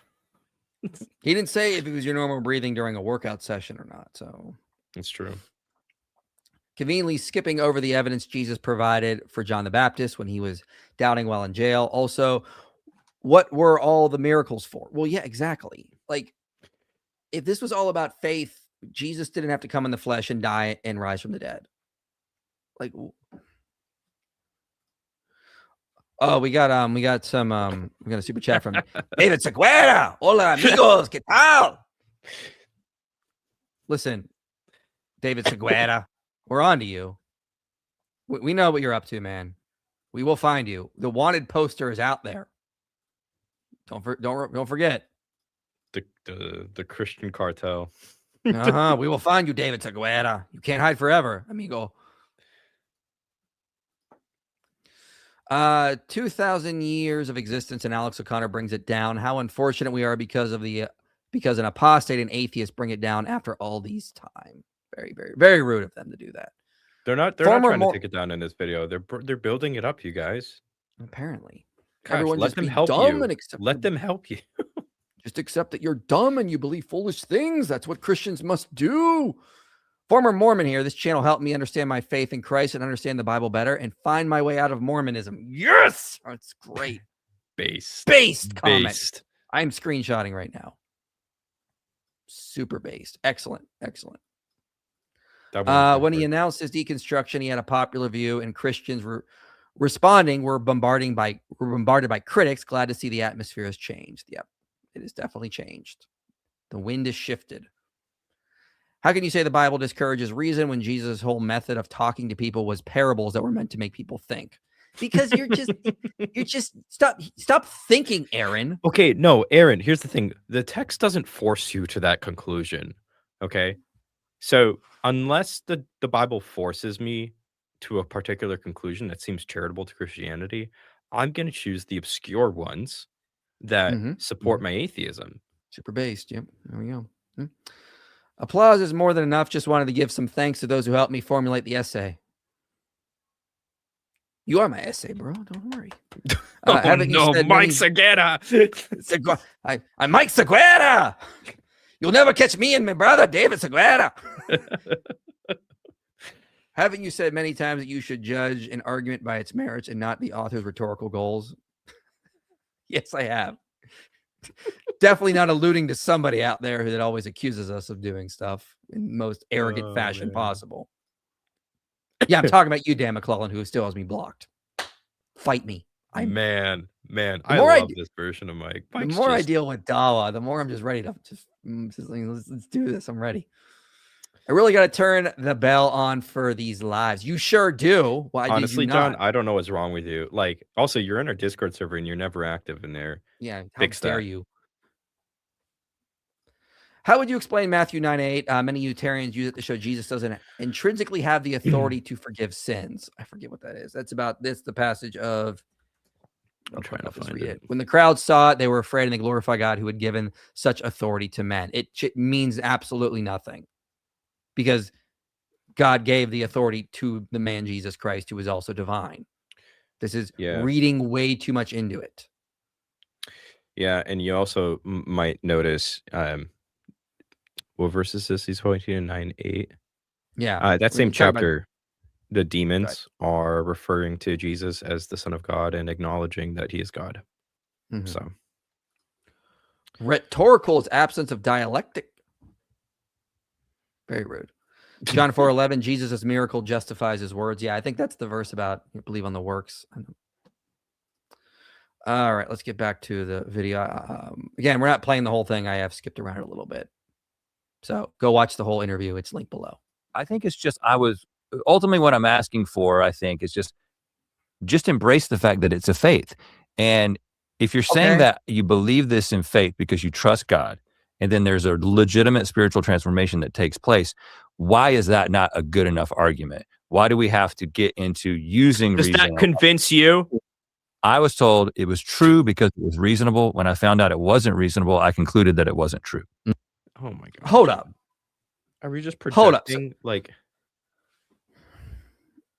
So just have blind faith is what he's based. This is where it's just like, guys, this is what this comes across. This is what I mean. It's not intentional, but it comes across. Guys, I studied all this for you. Your beliefs are stupid. So just accept they're stupid. And just say you believe on faith and you don't actually use reason and logic. Because we know you don't use reason and logic. We know. So just stop lying to me because I already did all the reason work for you. Like, that's how that comes across. Why don't you take your own advice then? Become a Christian again and just take it on faith as you understand the word. There we go. Why not? If this is supposed to help the church, presumably you think this is something that's going to get somebody to come back to the church and stay in the church. Why aren't you doing it? And it's also kind of a little odd because he's sort of like implying everyone has to think like him. We live in the age of diversity, except diversity of thought. Like everyone should just agree with me in my thought processes that this is unreasonable. I don't. I think there's more than enough evidence that Christianity is true, and I will keep debating it. Because I'm thoroughly convinced. Why do we all have to think like you? Like, why? Yeah. How is that going to? I don't see how this is going to help the church grow. Like, we all should just accept that we believe stupid, foolish things, that we're all dumb, and we need to stop using reason and logic. And like, what? How is that? How is that? There is no actual advice on how this is actually going to help Christianity grow. None of that is given. Here's the thing. people are so diverse that they actually operate the way Rhett is saying would be helpful for some people. And then there's people like me who tend to be more neurotic, and I need to know the mechanisms and the things that I believe and all that other stuff. Okay. But I am totally okay accepting and coexisting alongside people that operate and approach the world in a different way. So my advice is going to be contingent on different people types and different psychologies. I'm not just going to assume I am the ideal observer.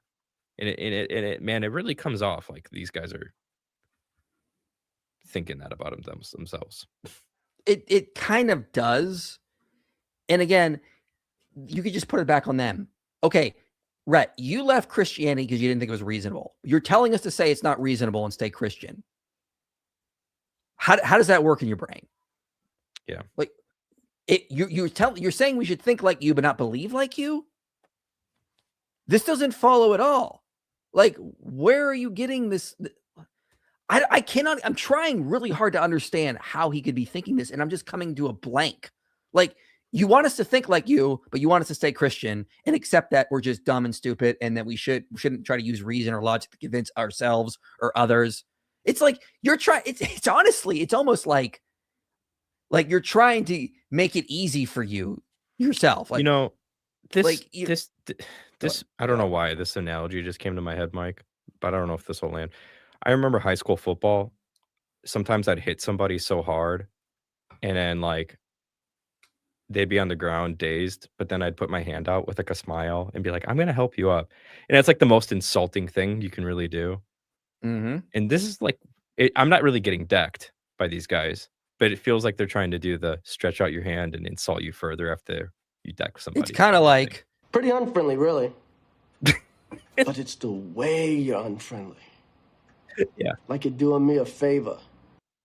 See what it's like. But it's kind of the analogy I was thinking of. It's like what Rhett is doing is just saying, I want you all you Christians to accept you believe foolish things and you're not going to use reason and logic anymore. It's like the other football team trying to write the playbook for the opponents they're about to write. Here's what you do so you just win, wink. Not just the playbook, but who's allowed to actually play. Yes. What I want you to do is throw interceptions the whole time. That'll work. Trust me. Like,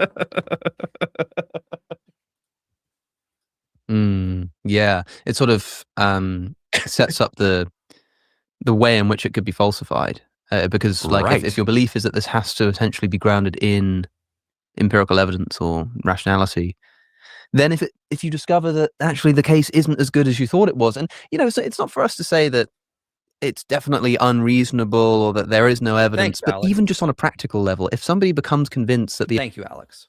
the arguments they heard from an apologist that made them think about Christianity actually aren't as well founded, if that's what brought them into the church, then that's what will send them right out again.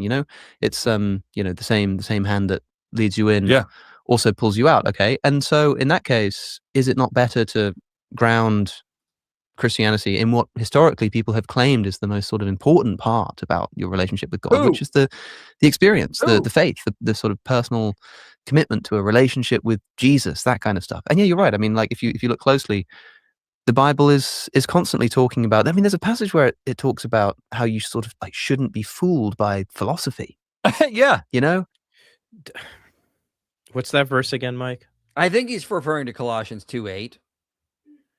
Yeah, let me pull it up. That's I'm pretty sure. I'll just Google it quick. 1 sec. Well, hold on. We sometimes we point out we do have a Logos bundle. Yeah. So I plugged it into Logos like 2 minutes ago because I knew this was coming. Let me just share my screen. Okay, cool. Yeah.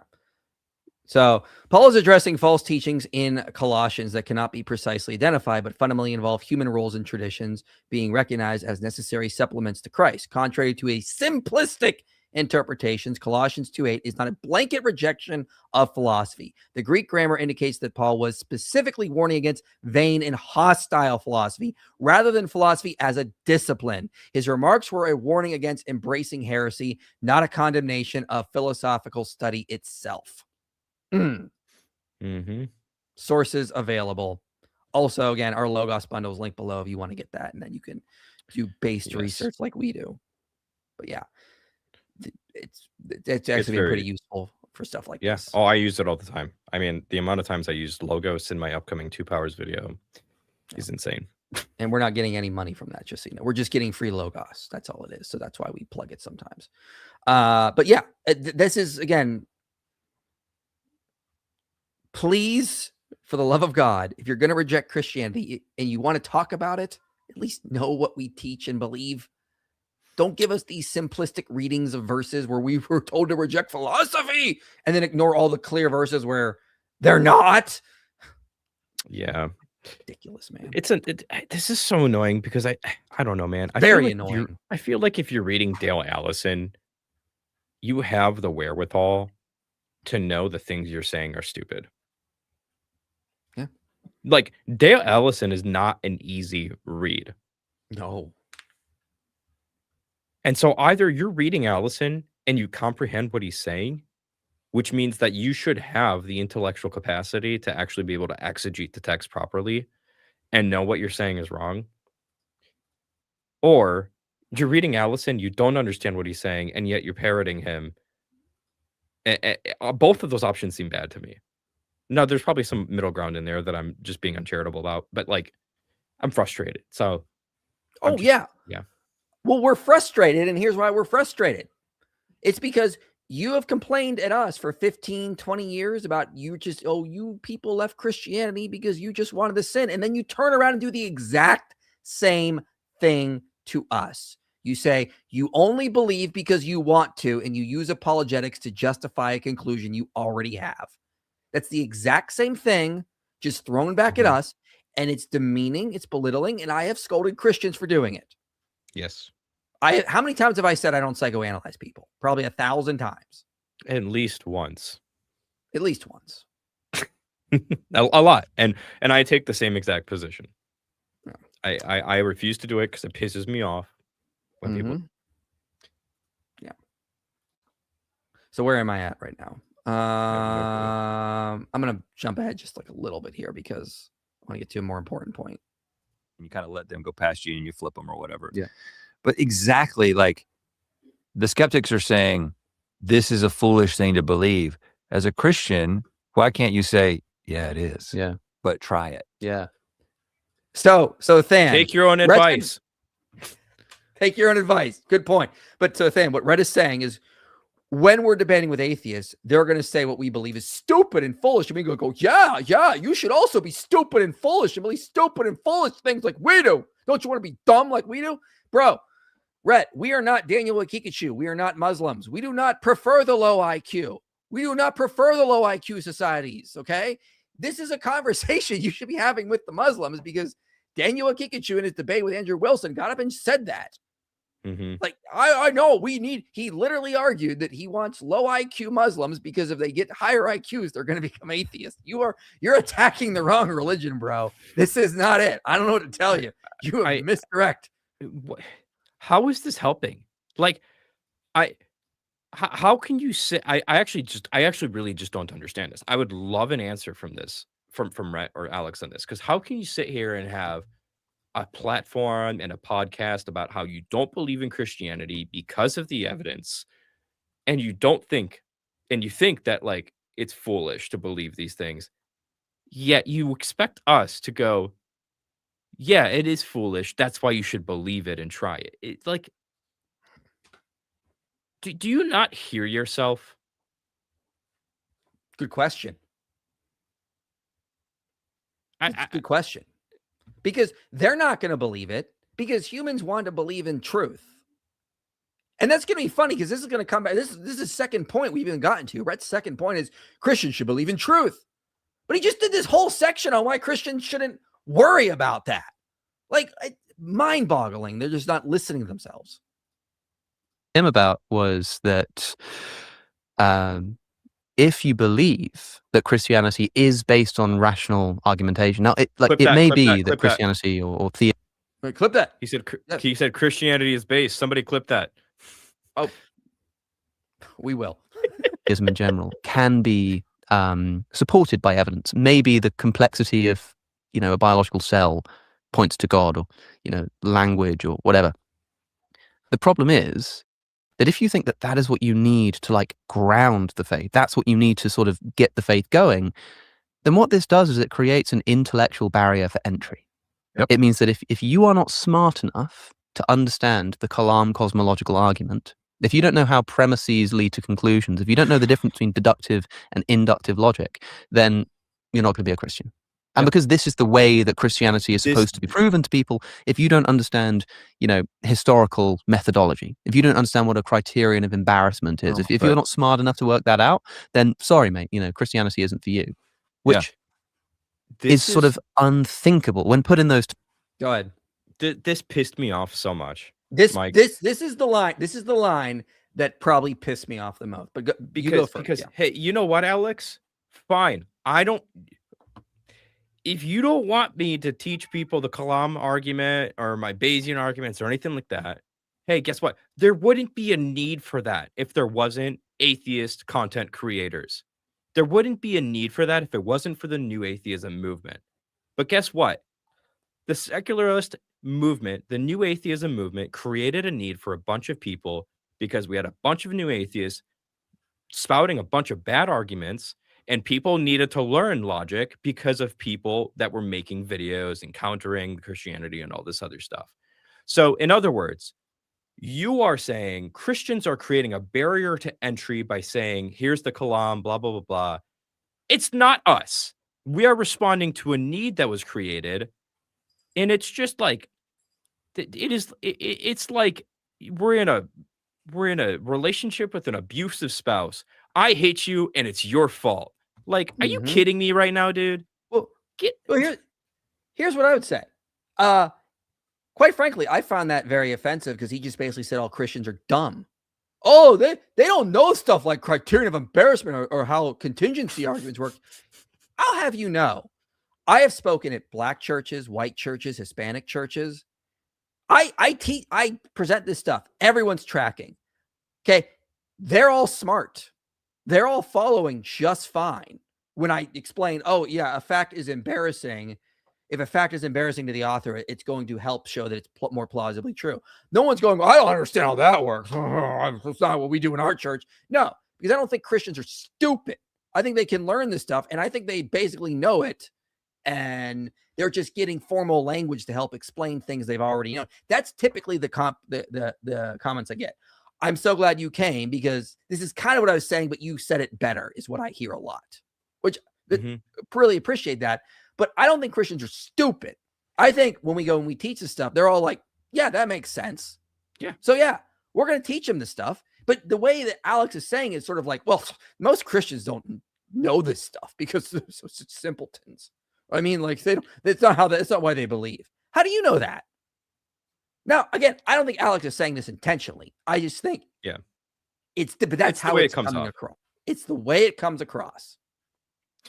And again, they would call us out if we were doing the same thing, going around saying, well, the reason why all the people left Christianity is because you wanted to sin and you don't really, you want to use reason good. You just want to go out and do drugs and go to orgies and blah, blah, blah, blah. You don't want to use your thinking head. Like they would be just as frustrated. Yep.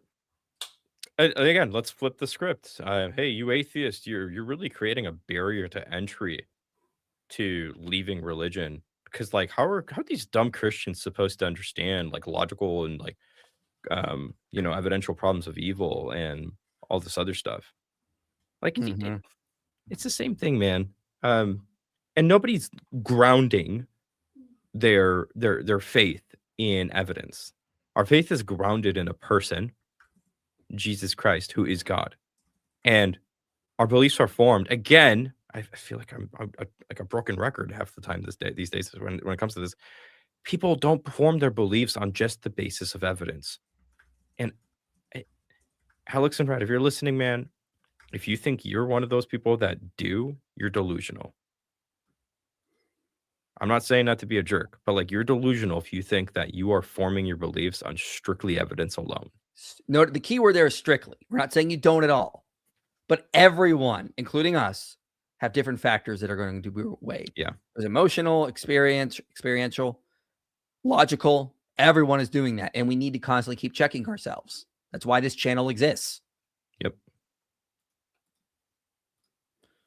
Where was I? Oh yeah, here. Those terms, it is completely unthinkable that that is what Christianity would be about. So this isn't to say that there aren't good arguments you can make and good evidences that you can discuss, but the idea that that is like the way in and that that is the reason for your faith, I think, is a mistake, at least as a practical measure for trying to bring other people.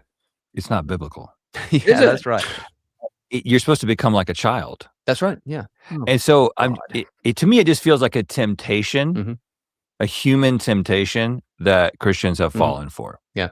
To be like, well, no, I need to make this, reasonable. Yeah. That's right, folks. Reason is of the devil. This is how Rhett's going to fix the church. He wants churches preaching that reason is of the devil. Man, I'll tell you. Man. That is ridiculous. And childlike faith is not stupid like a child. Idiot. It's not be an idiot. I don't know one commentator that will say that. It's about placing your faith. Notice how a child places their faith in their parents. You know, let me use an analogy I got from Dr. Josh Bowen once. Okay? He was saying the childlike faith is you think of a child on a wall and his father is below and says, I'll catch you. The child doesn't think. The child trusts the father and he jumps. The child doesn't jump with a blindfold on. He jumps because he knows his father is strong, knows his father loves him and wants to catch him, and he's not going to let him down. That's what childlike faith is. You're not believing in the lack of evidence. You're believing in the evidence of your heavenly father. You know he's going to catch you. You know that he wants to take care of you.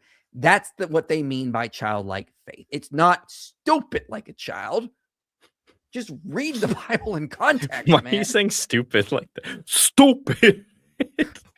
Listen, I read a book that I need to be more enunciating certain words to make the streams more interesting. Than, keep up. I'm trying to make this. Apparently I got to be more charismatic, and saying stupid like that helps to push it. What other words are you going to pronounce a funny way? I'm really excited to hear. I don't know. But let's move on to his next point, which is that Christians should embrace truth, which is kind of funny because he just did this whole section on why we should just believe stupid things. Like, don't worry about truth here, guys. Just believe in Christianity because you want it to be true. Okay. Moving on. We've done one. So Yeah. So this middle one is really fast and actually It's not. They spend a lot of time on it, but go ahead. doesn't rely on the Bible. I mean, I'm sure we could find some verses that support this idea, but it's embrace truth, right? Again, we talked a little bit about this last time. I think the biggest example of this being that the church has a truth problem is that at least within the United States, depending on what poll you look at, but about 60% of the church does not believe in evolution. They think that humans were created in their current form. And let me just say, we are trying to fix that. We've done a lot of videos showing that evolution and Christianity are perfectly compatible. And this is the crazy thing, right? That is a controversial statement. To say that the church has a truth problem because the majority of them don't believe in evolution, and I can see the comments just rolling in right now that evolution is just a theory. There are no transitional fossils. Every mutation is detrimental. Evolution is falling apart. Even the evolutionists don't believe in it, and they're fighting all the time, and the mechanisms don't work, and all this stuff, all these platitudes and tired. Let me just say the reason why I believe in evolution is because I applied a lot of the same critical thinking skills I applied to the resurrection to the theory of evolution.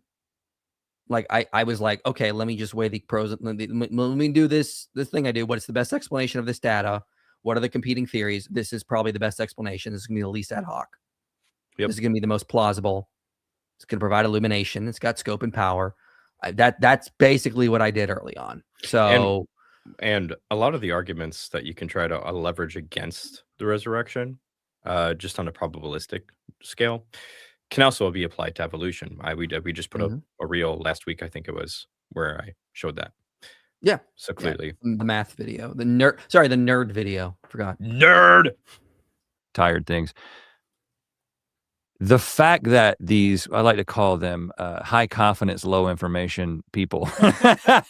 Right. Which that's a great recipe for leaving a YouTube comment. Yeah, it makes it irresistible. Hold on. That was a perfect iron moment, man.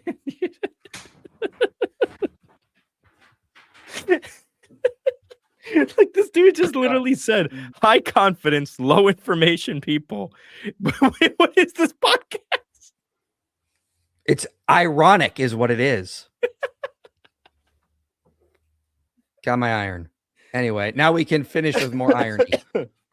The fact that what I'm saying right now, that being stated as a truth problem, is just evidence of the truth problem.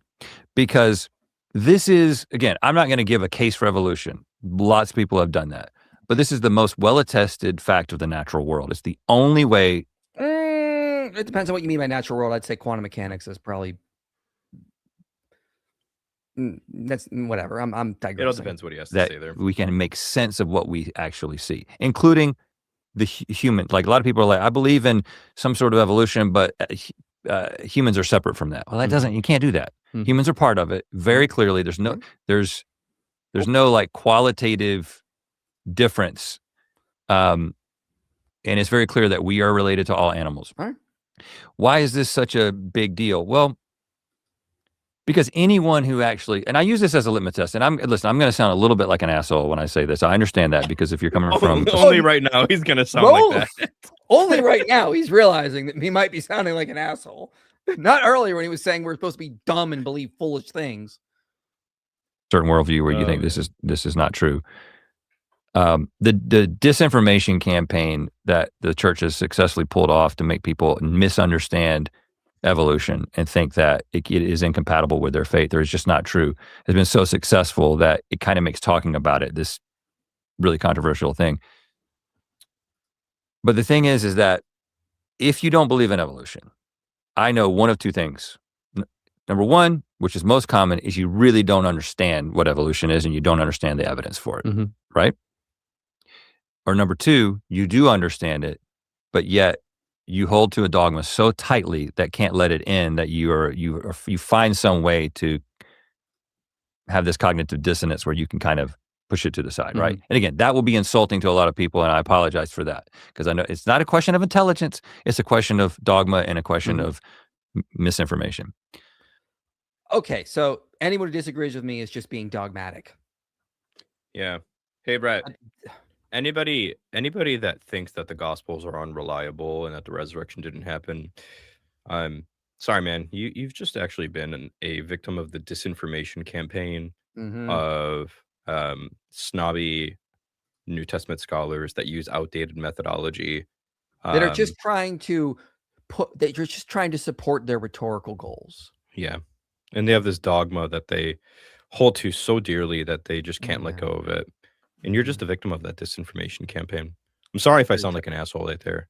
Yeah, very tragic. Very, very. But yeah, I feel bad. I mean, like, for you disagree with me, you're just being dogmatic. Is just, come on. That's psychoanalyzing 101. Like, you don't know. And again, they would hate it if we did it to them. Where you just did, or if I could say, well, you just rejected Christianity because you just wanted to sin. I mean, they hate that. And a lot of times they're justified in being upset about that. But then they turn and do it to us. Yep. It's ridiculous.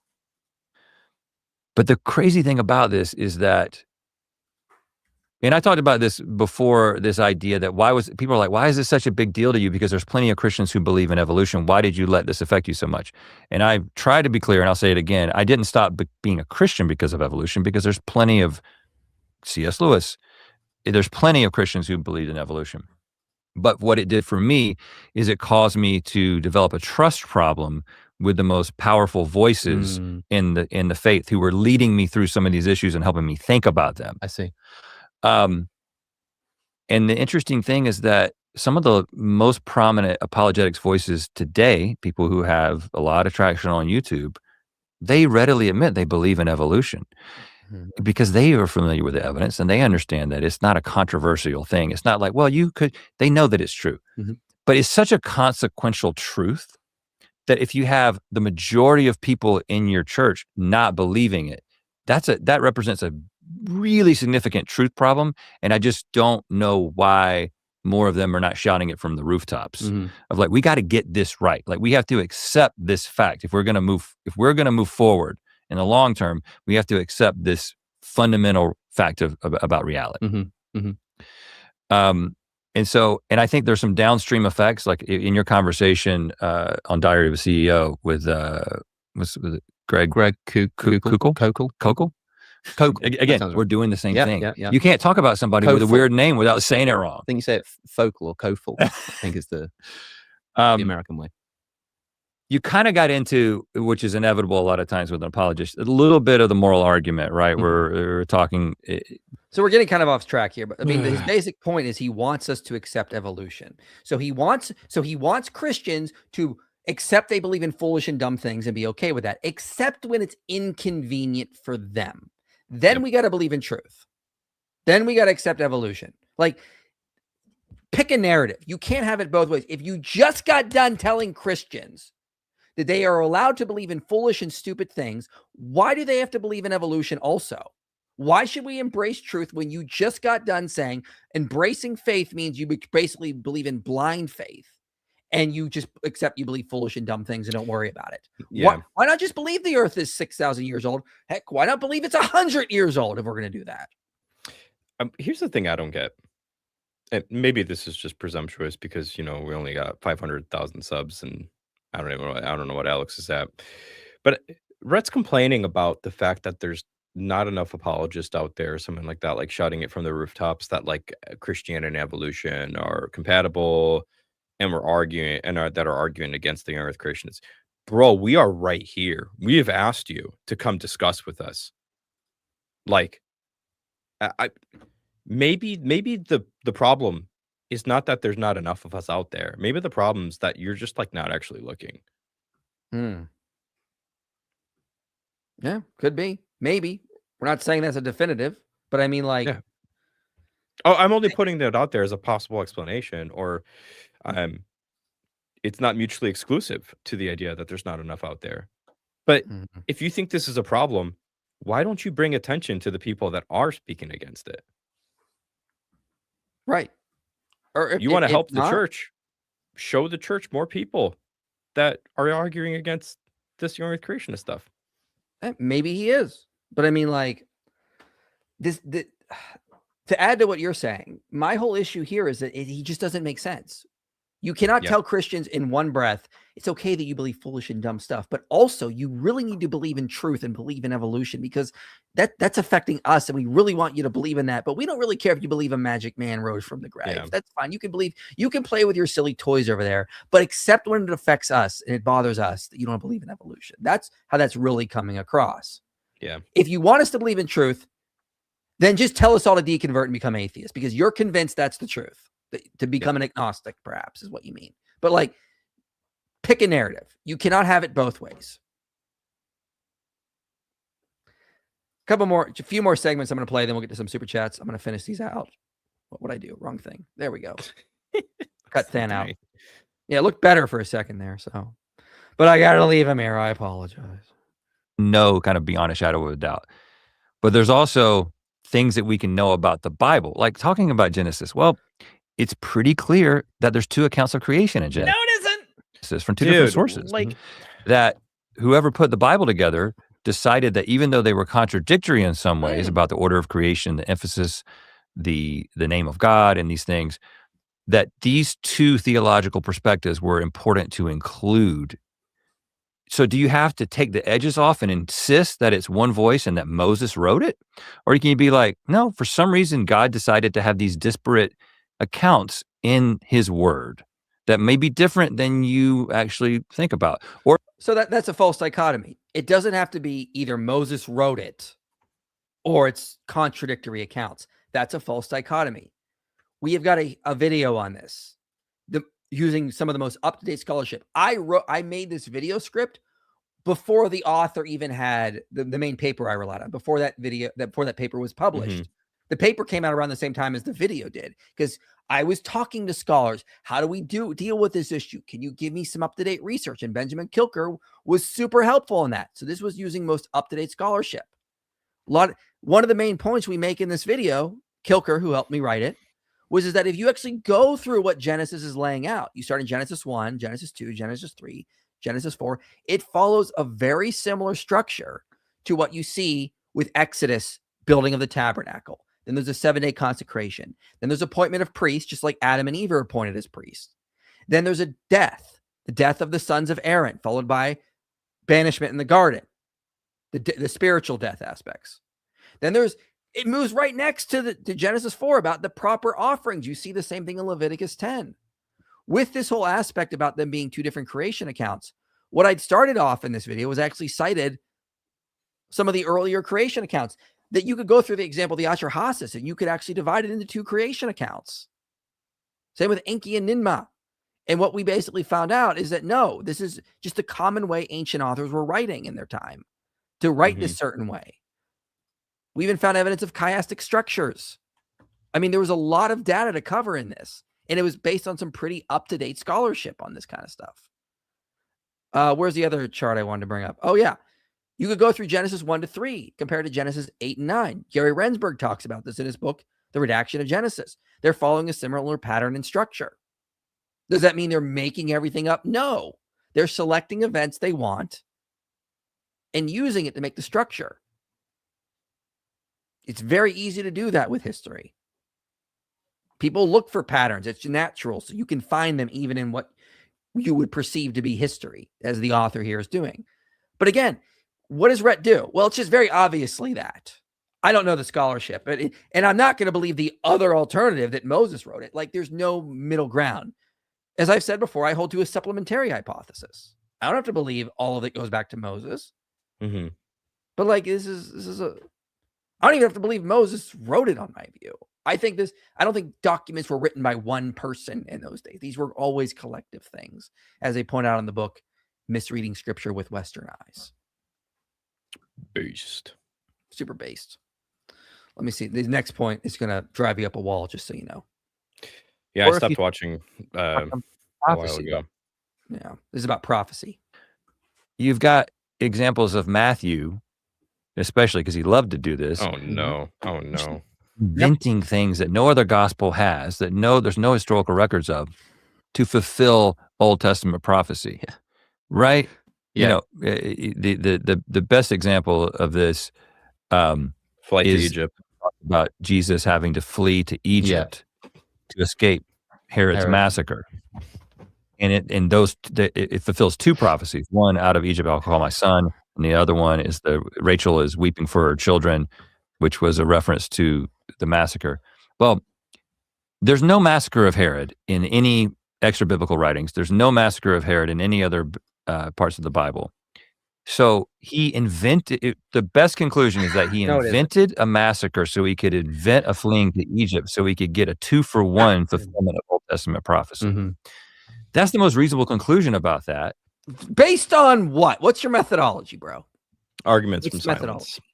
It's arguments from silence, Mike. Argument from silence. Great methodology. Yeah, that's not how that works. That's just not what they did. They saw current events happening in their day, and then they looked through the Old Testament to find things that matched it, to say this is what is fulfilling it. Fulfilling it in a typological sense, though. Yep. Do we have a video on this? Yes, we do. We did it put out a year ago of this month, I believe. Yeah. On the way that Christians use prophecy. They're always no, I'm saying the flight to Egypt specifically. No, not on the flight to Egypt specifically. No. I'm going to add that to my list for videos to make. If anybody watched my conversation with Alex on the Jubilee thing, we talked about this. Matthew's doing a type of Pesher, most likely. Yeah, Pesher, yeah. Yeah, it's very much misreading Scripture with Western eyes. You're not reading it in the historical context, the way they were doing things in that rabbinic context with Pesher, for example, with typology. This is what you would do in a modern culture, but that's not what they would have done. And again, why does Matthew need to invent this? That's never explained. Like, why does he need to invent a massacre so he can have the flight to Egypt, so he can have Jesus come back, when he knows the Hosea passage is not about a messianic prophecy? It's a typology. He's seeing things Jesus doing, and he's like, well, that reminds me of going to Egypt and then the Exodus. It's a similar type. I'm Yeah. going to highlight that. He- That's what's going on. Here's a really simple way of putting this, maybe in question form. If Rhett or any skeptics are listening, how do you tell which hypothesis is more probable?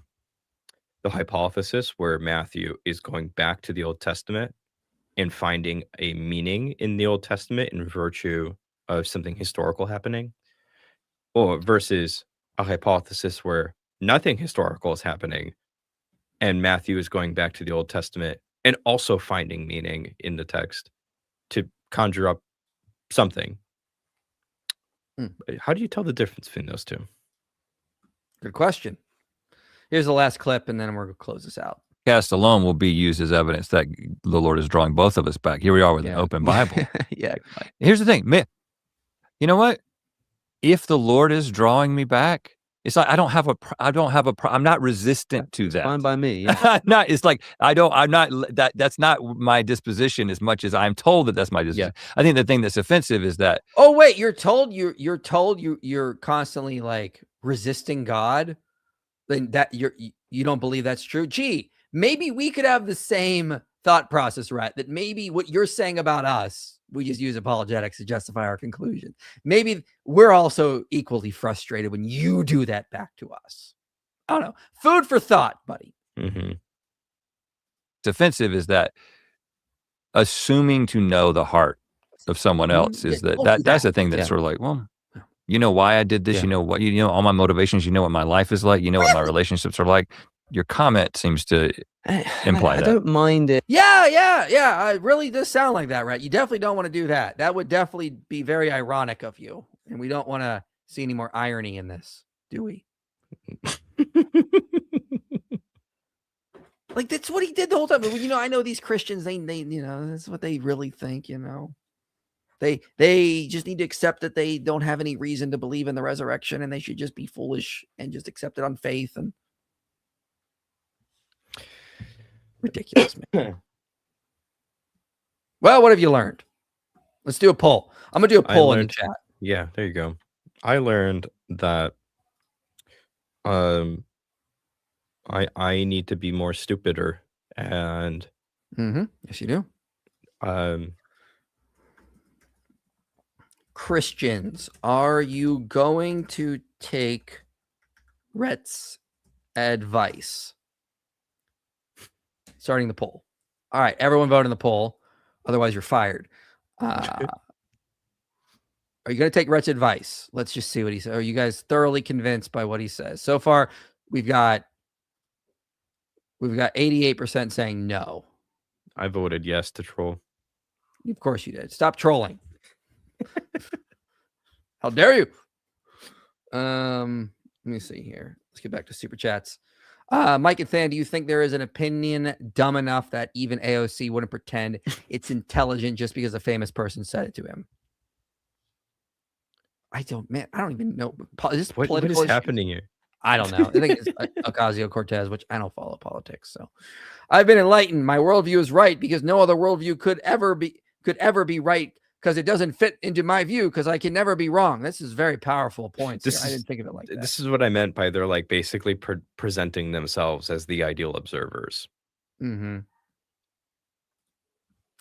Yeah. Hermano, ese. ¿Qué pasó? I'm behind on my Spanish.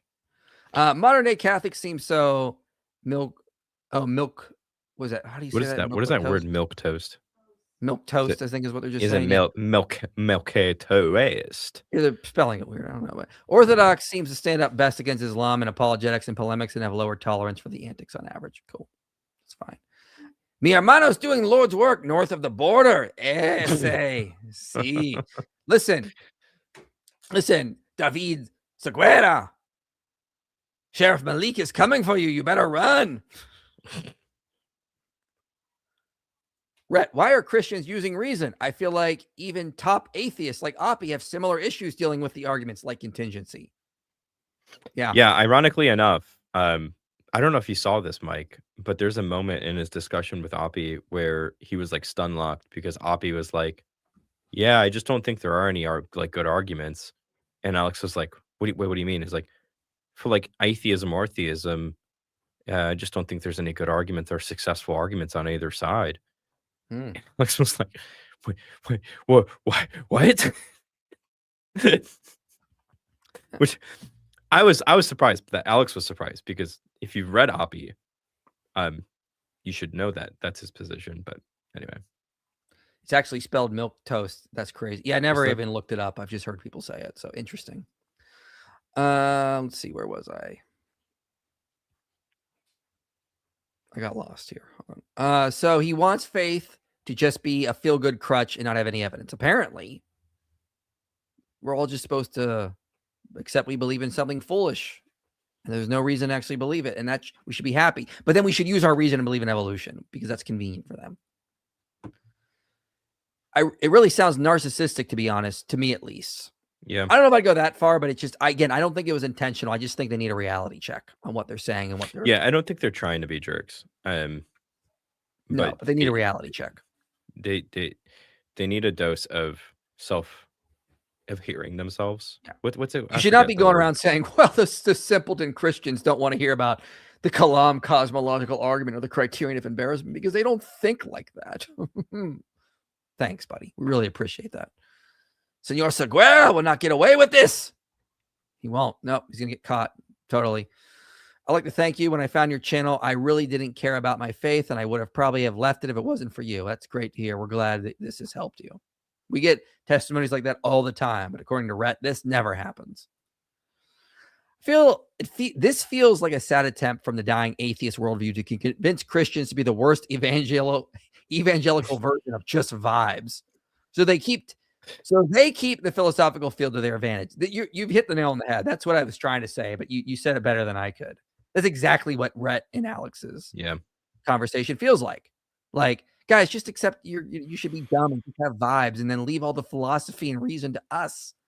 You know, it's all right. It's all good. Can you just do that for us? No, we're not. Yeah.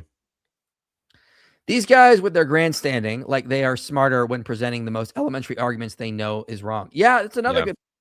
It does seem like they'll say, well, we did all the evidence and reasoning, and we just know that this is wrong. But then they don't know the scholarship around these supposed two creations or the typology of the New Testament. Mm-hmm. Like, if you don't know, maybe don't talk about it. Love the Dawa stuff, but this type of stream is the bread and meat that I really love. You're very welcome.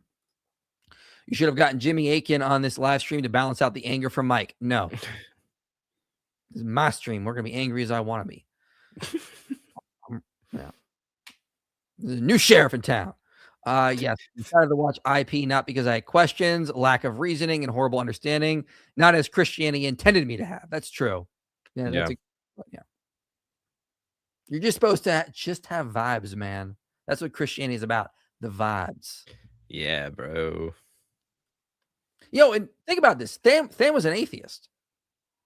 Did you become a Christian because you had the best vibes ever? No, vibes are not the kind of thing that sway me. Yeah, it's actual argumentation. Yeah. Even the Bible suggests that if Jesus never rose from the grave, it should be in and be mocked. And I would go further to say that if God doesn't exist, then it should be mocked. So God wants us to use our minds. You're absolutely correct. Yeah. Like if Jesus didn't rise from the dead, there's no point to this. Yeah. Love the energy tonight. Rock on, bro.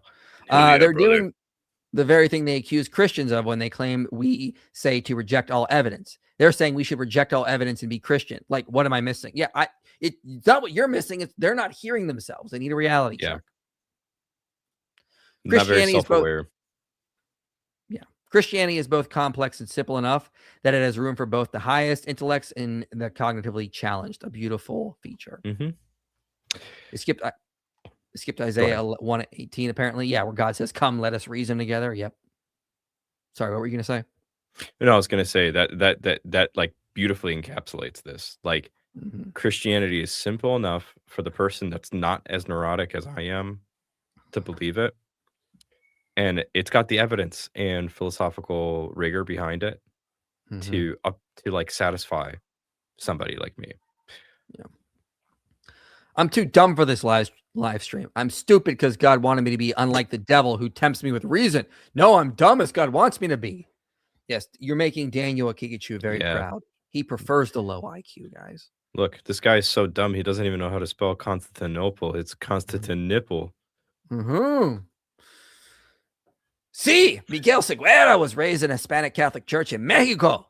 And every time he comes back to explain logic, we all stand and say, Gracias, Senor Seguera. I'm always looking for my brother, David Seguera. See. I don't have to know how Minecraft is coded to be good at it. Likewise, Christians don't need to know the deep philosophies and metaphysics to know God personally. Doesn't make the coding unimportant, though. And also, if you actually have had a religious experience and know God personally, that is still evidence. That is not rejecting evidence. Like, if a unicorn came up out of the floor right here and then disappeared, I'd believe in magical unicorns. I wouldn't be able to prove it to anybody else, but at least I would have evidence for it. If someone has had a personal experience of God, they're not believing on lack of evidence. They're believing on the evidence they have been given personally. Again, faith is not a rejection of evidence. At least not in Christianity. I don't know how Islam works. Because there's clips of da'is going around saying, when we find something that contradicts the Quran, we turn our brains off. So, real clips. Islamophobia isn't real. Christianophobia is real. Well, George Yancey's research shows that there is Christianophobia. Yeah. I did some videos on that a couple years ago. What are your and Than's meta-ethical views? Virtue ethics. Yeah. I was going to try to make a joke, but then never mind.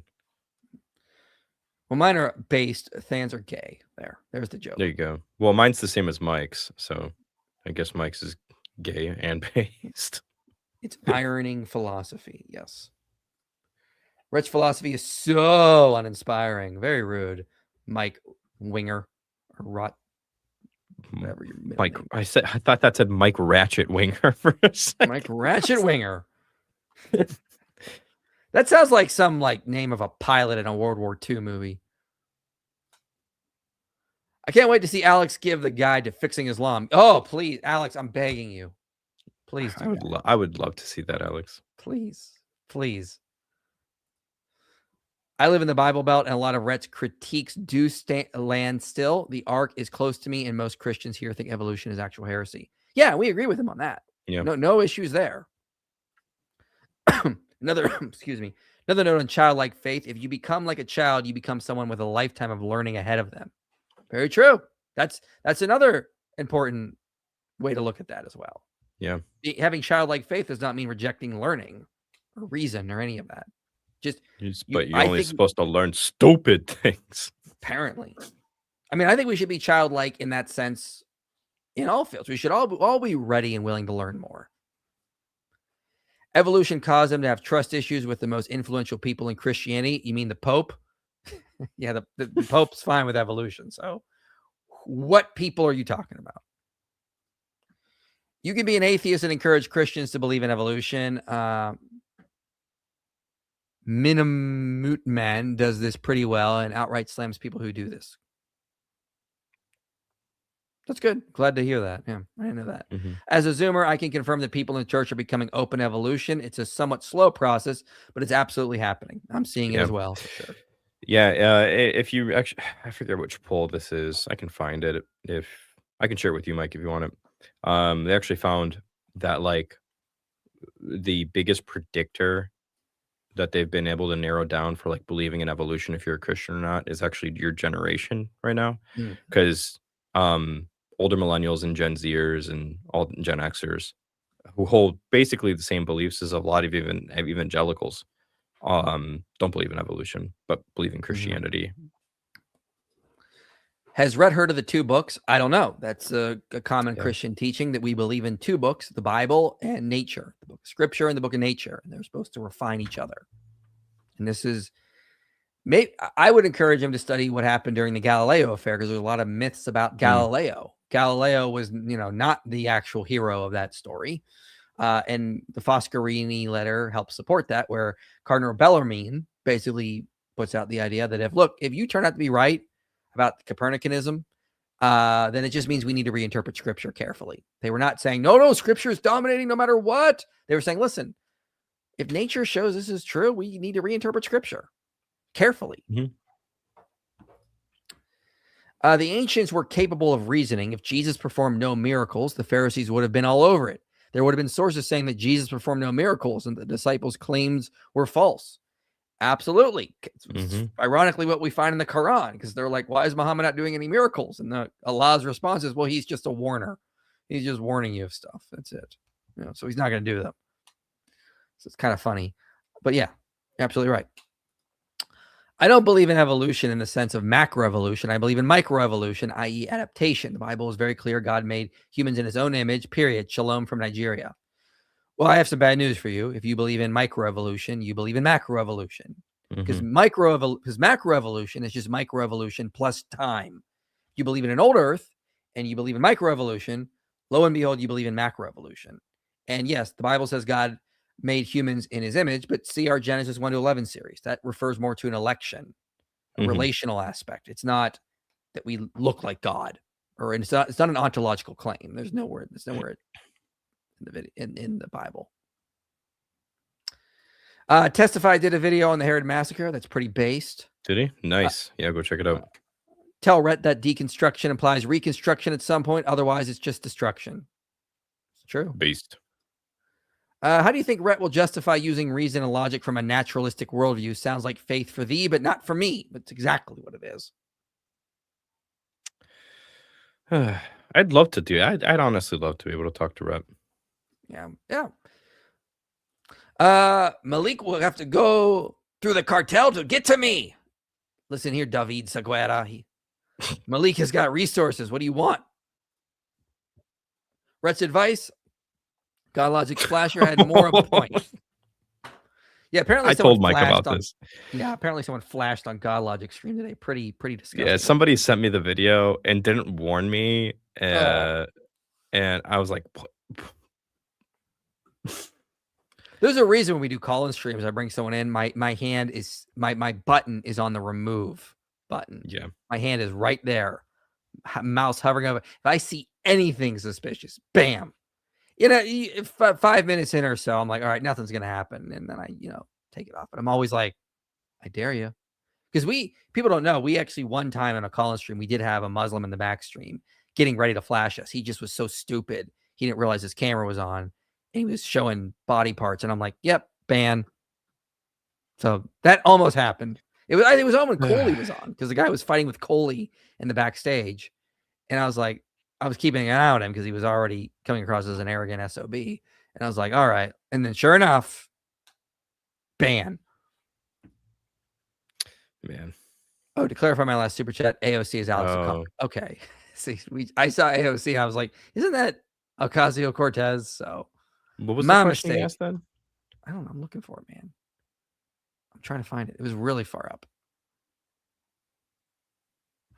Here it is. Mike and Than, do you think there is an opinion dumb enough that even Alex wouldn't pretend it's intelligent just because a famous person said it to him? There's an opinion that's dumb enough that even Alex wouldn't pretend it's intelligent just because a famous person said it to him. I don't know, man. I don't know how to answer that, honestly. Yeah. In faith, there is light enough to be seen. In faith, there is light enough to see, but darkness enough to blind. Sounds like something I'd find on a fortune cookie. Praying to an iceberg, Muslims' prayer room on Vatican grounds, and the Rainbow Mafia bringing in heretical crosses into the Basilica. Catholicism definitely isn't what it used to be. A lot of that is a big myth. There was no Muslim prayer room. They asked to use like an office room to pray while they were studying at the Vatican. That's all that really happened.